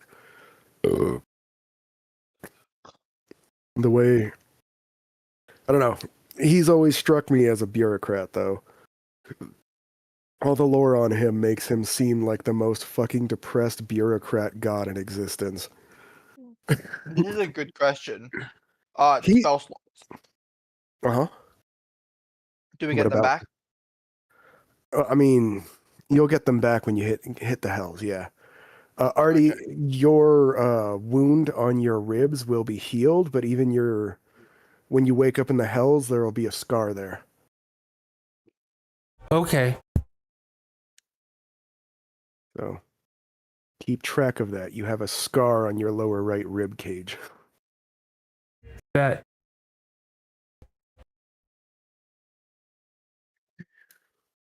Yeah, that's it. You guys got your XP from the opening fight. Does anyone have any questions on the mechanics of that fight, or does everyone think they have a good handle on their basics of their character? We good. Good. I'm glad we're starting at level 1, because I feel like part of the reason everyone was always so lost sometimes was because if we start at fucking level 8, They have to remember 20 things at once instead of starting at one and being like, okay, this is what I get, and then adding to that repertoire as they go. I mean, I would have started at level 1 anyway. That's just how I wanted to do this campaign, but... I don't know if it's going to be, like, helpful, but I do know Primordial. It could be So- helpful. You know what that's for, right? Your mom? Like what races speak primordial? Hold up. It says it. Because I got Elementals. Storm Sorcerer, yeah. Elementals. They each of the elementals has their own dialect of it, but primordial is the overarching language. And if you know primordial rather than just a dialect, you're considered to be able to speak freely with any of the primordial dialects. Yeah. So just keep that in mind. Primordial gives you access to 5 languages, technically. It's kind of good. Mm-hmm. For languages, I know Celestial and Draconic, I think it was. Any questions or suggestions, things you didn't like?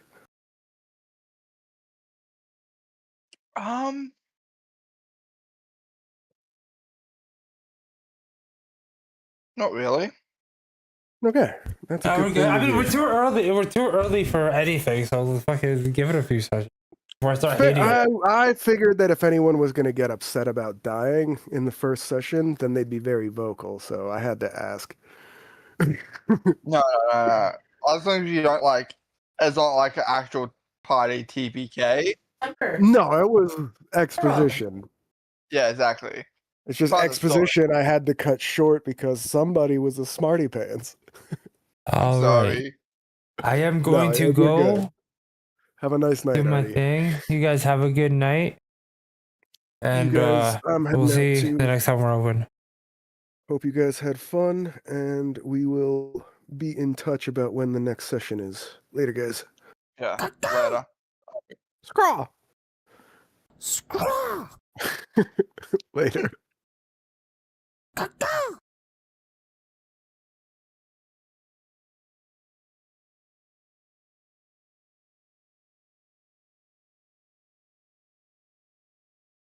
Girl.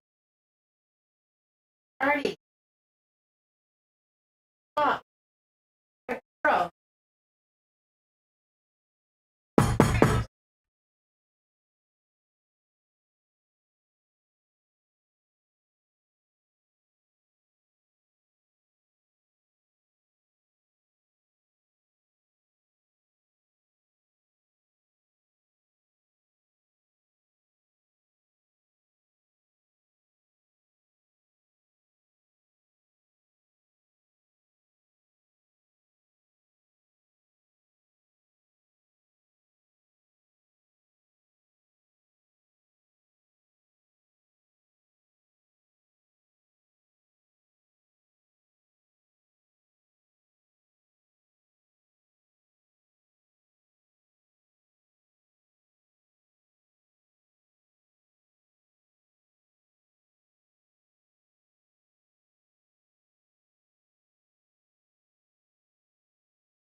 The fuck, Jay?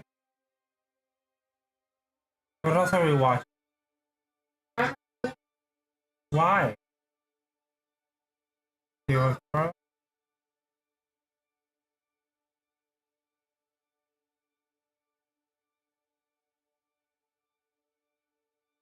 Find it.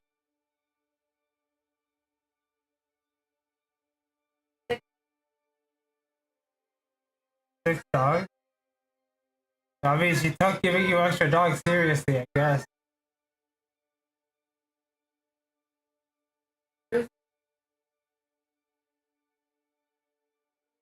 That might make up for the lack of Ubering.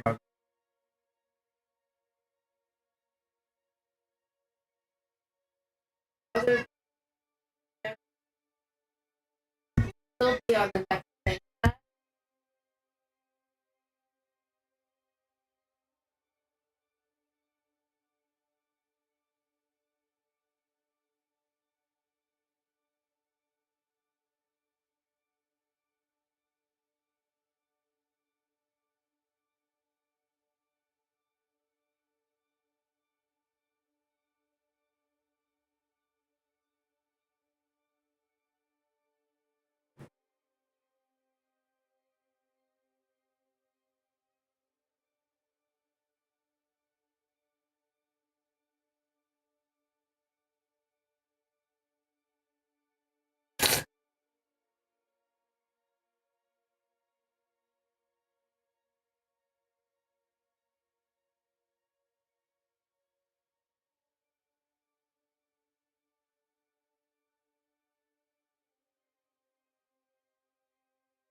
But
I dream of it, amongst the wild threads of history and the myriad of paths.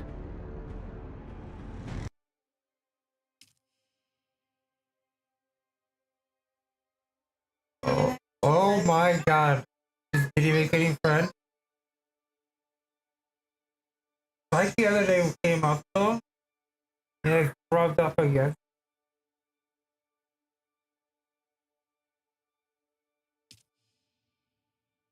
I think the less retarded he is, the more the cats will like him.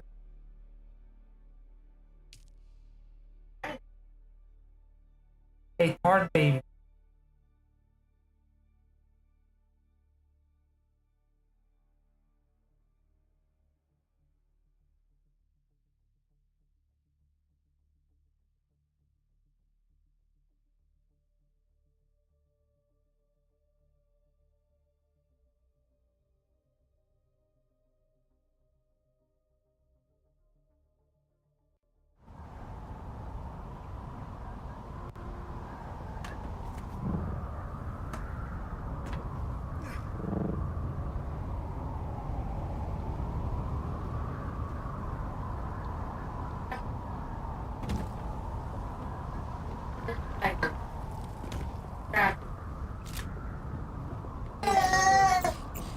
I know you don't.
Over there.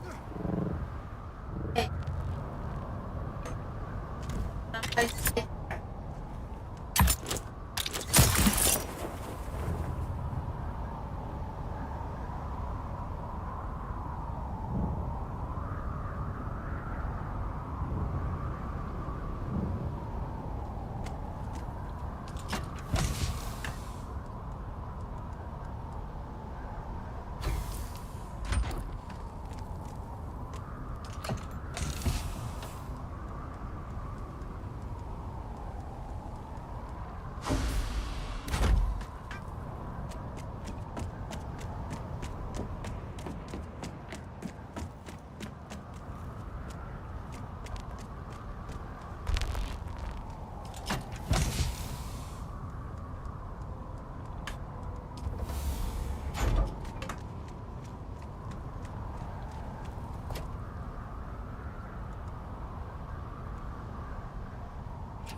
Is he just beating you? Yeah. What the fuck? Ah. Bye. Did he just walk off and beat you? Yeah, he just walked up the stairs. Back with it. Quack, quack, quack. Was he laughing? No, he smiles back. And he does it hard too, like back, quack, quack, quack. Oh, he's got the sword now. Quack. Guys, you're so funny. He beat the shit out of you, Shay. Boom. Look at that, that, that.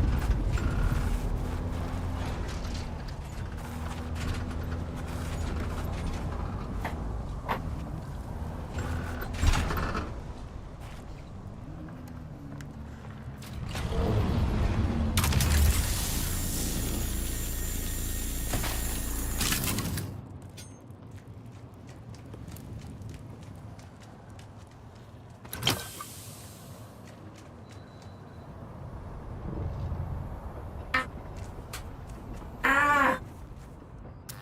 Ow. You were doing.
Eyes on top.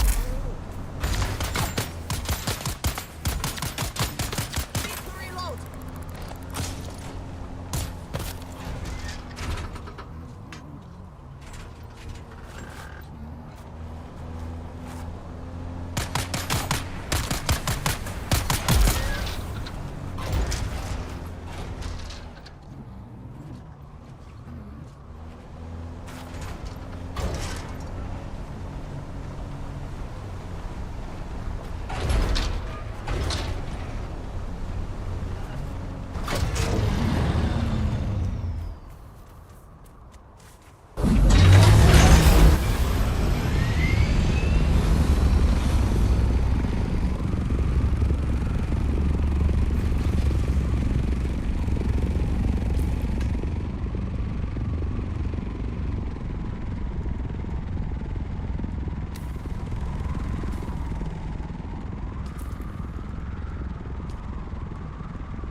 That baby's crazy. And they, That baby's crazy. Yell at mama. Give her ah. No. No ah.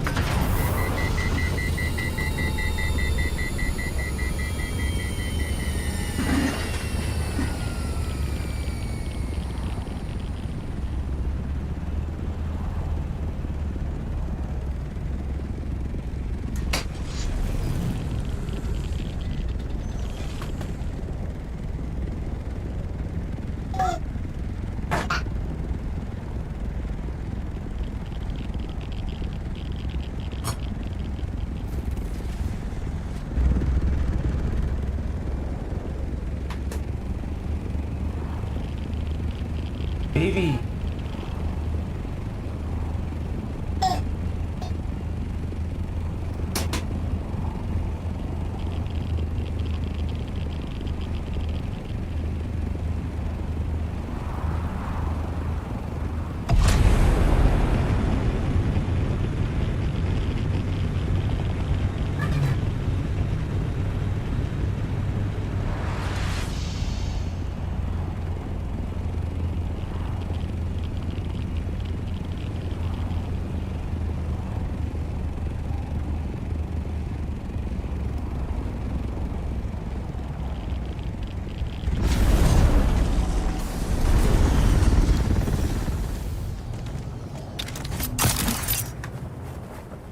Reveal yourself. Someone's here.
What did he do this time?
He's sleepy.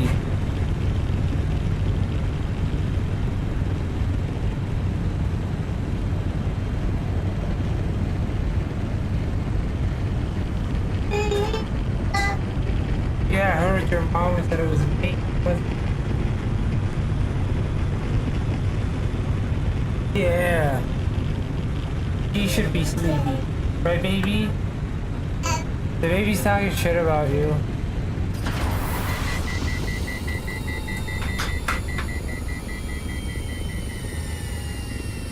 The baby was talking shit about you. Like, no, was it?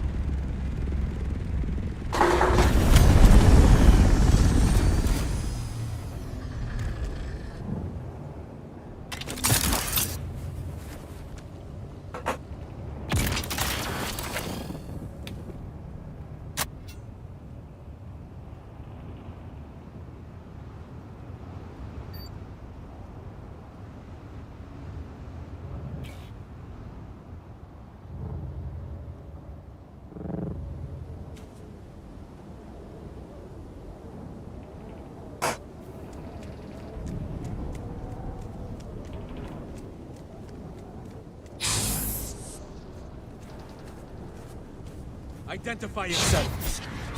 Where's my... Hostile exposed.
A Wawa?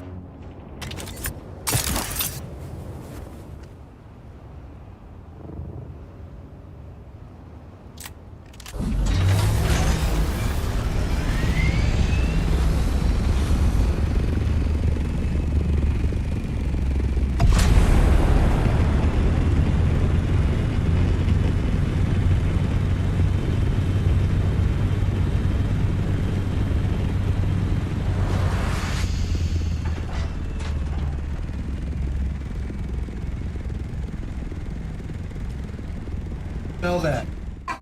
So you smell that. So you smell that. So you smell that.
Party!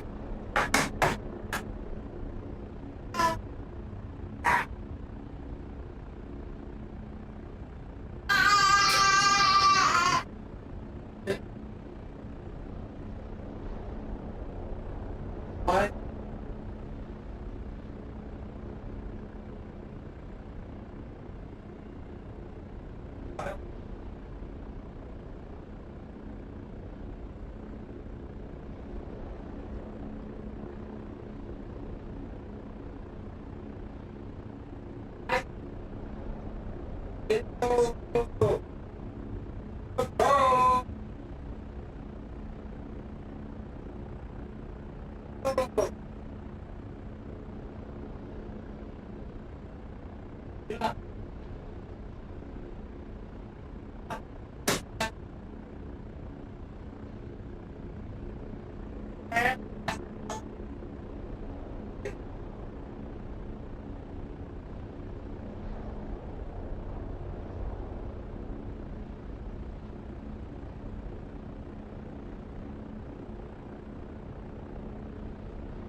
Mama. What the fuck? What?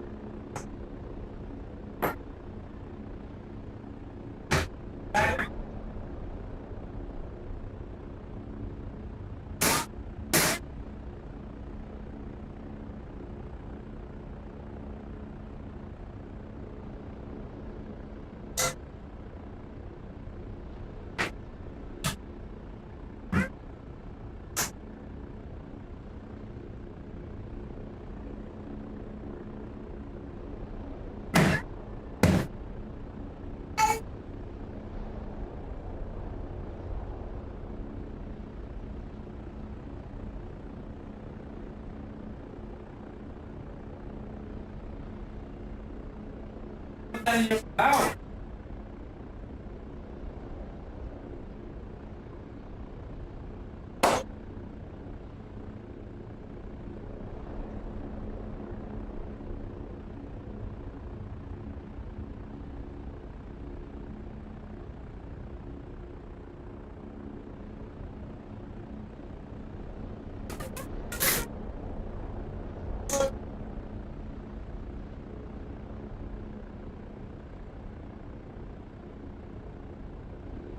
I don't need you shit talking to the baby.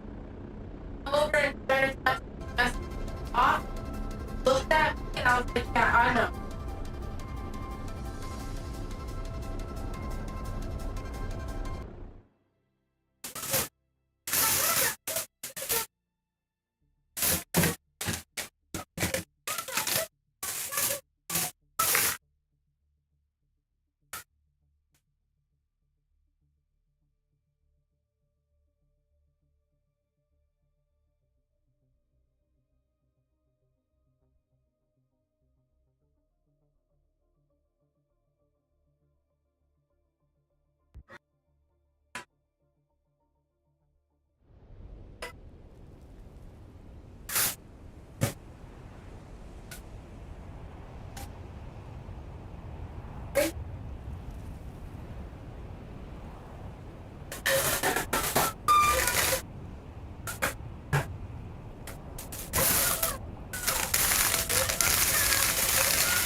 just stab me?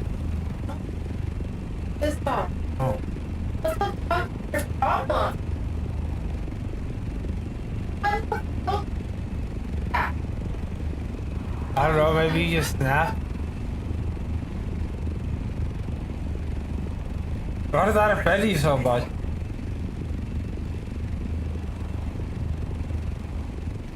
I was just, it's a legitimate question. If I walked That at... was assault. That was just weird. What the fuck? Listen, if I walked at you with a knife, you'd be like, yo, Artie, what are you doing? Huh? I didn't even walk at. It was aggressive walking at. That was not. If you got anxiety, that's your own thing. Don't put your anxiety on me. Fucking weirdo. How does that make me a weirdo? Really think I'm gonna fucking stab you? No, of course not. Then what the fuck's your problem?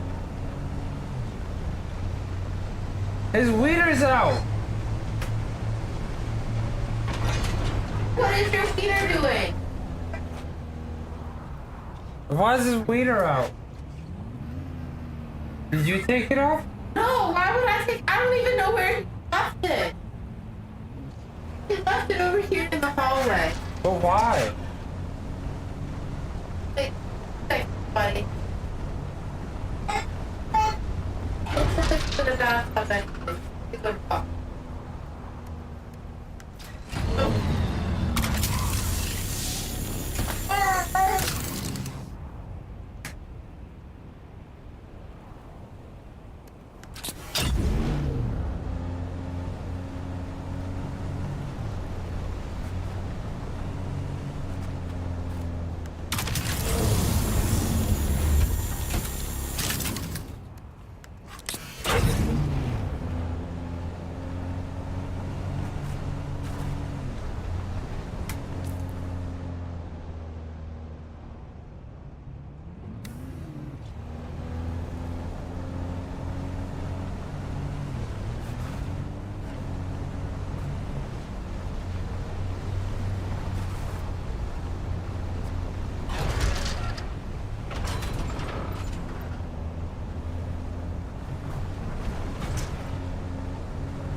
Oh, yeah.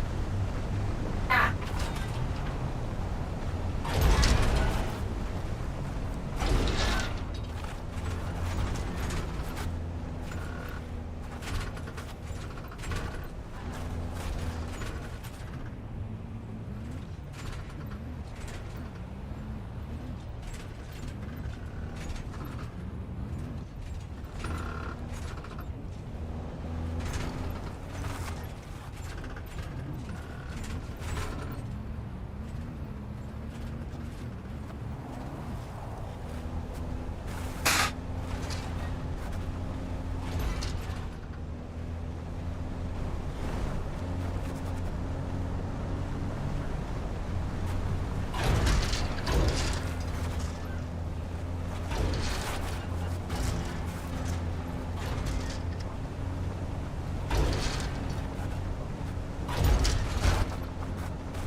Alright.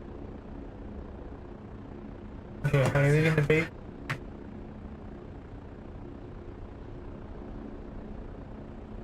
Or are you taking the... I was gonna take him. No, no. No. Just watch. Please take...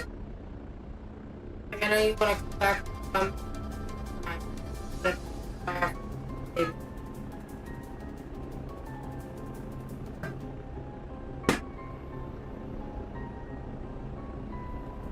Poor baby. He's a bit of an assault, dude. He fights sleep. just looked at me like, I was watching that. Mama. I don't turn off your show when you're watching it. It's all the time. He comes over and unplugs it. Like, Mama, I'm a child. You can't blame me. You can't blame him for that, Shay. He's just a baby. That's something. No?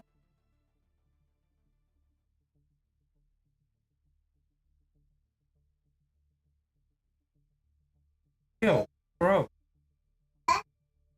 What? Yeah, yes, Daddy, what? Mama's not gross. Tell Daddy, Mama's not gross. He told me. I like that he beat the shit out of you today. He just came over, whack, whack, whack. And I'm Whack, like, whack, what whack, do you whack. think?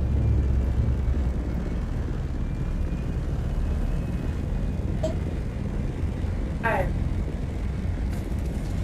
love. I love. And I'm.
Is he bringing his otter?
Get them!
Shields up!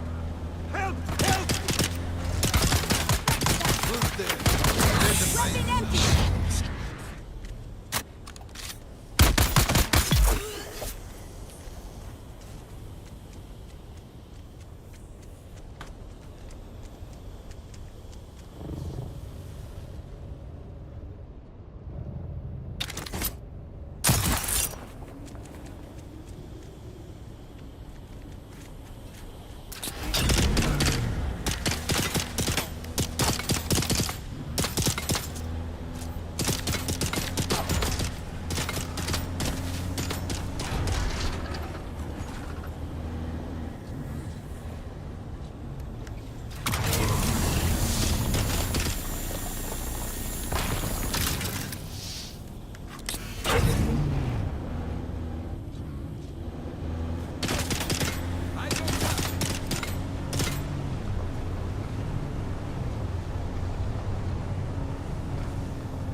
State your business.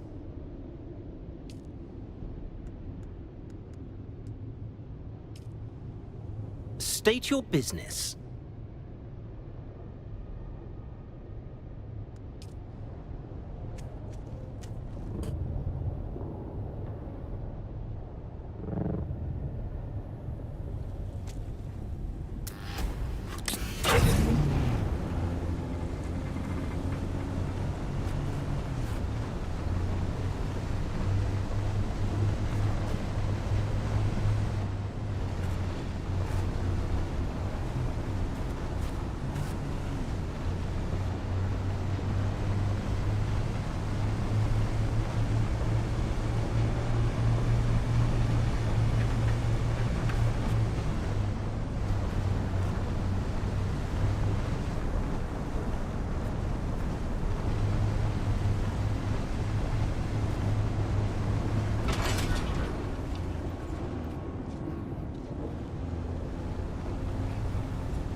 Out. Shields up. I got it.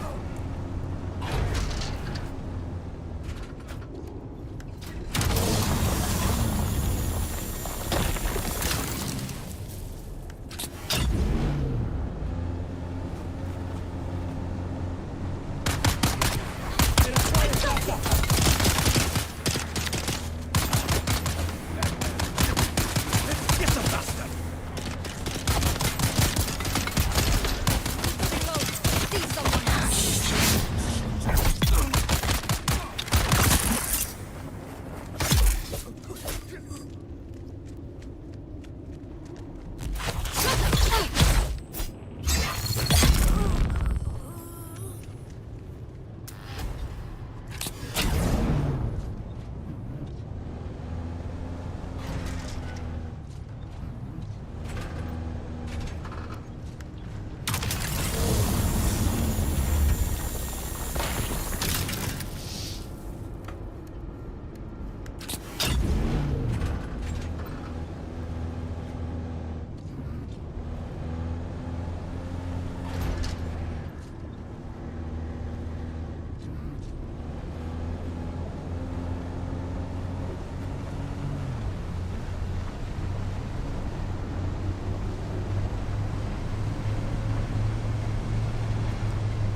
Eyes on target.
you.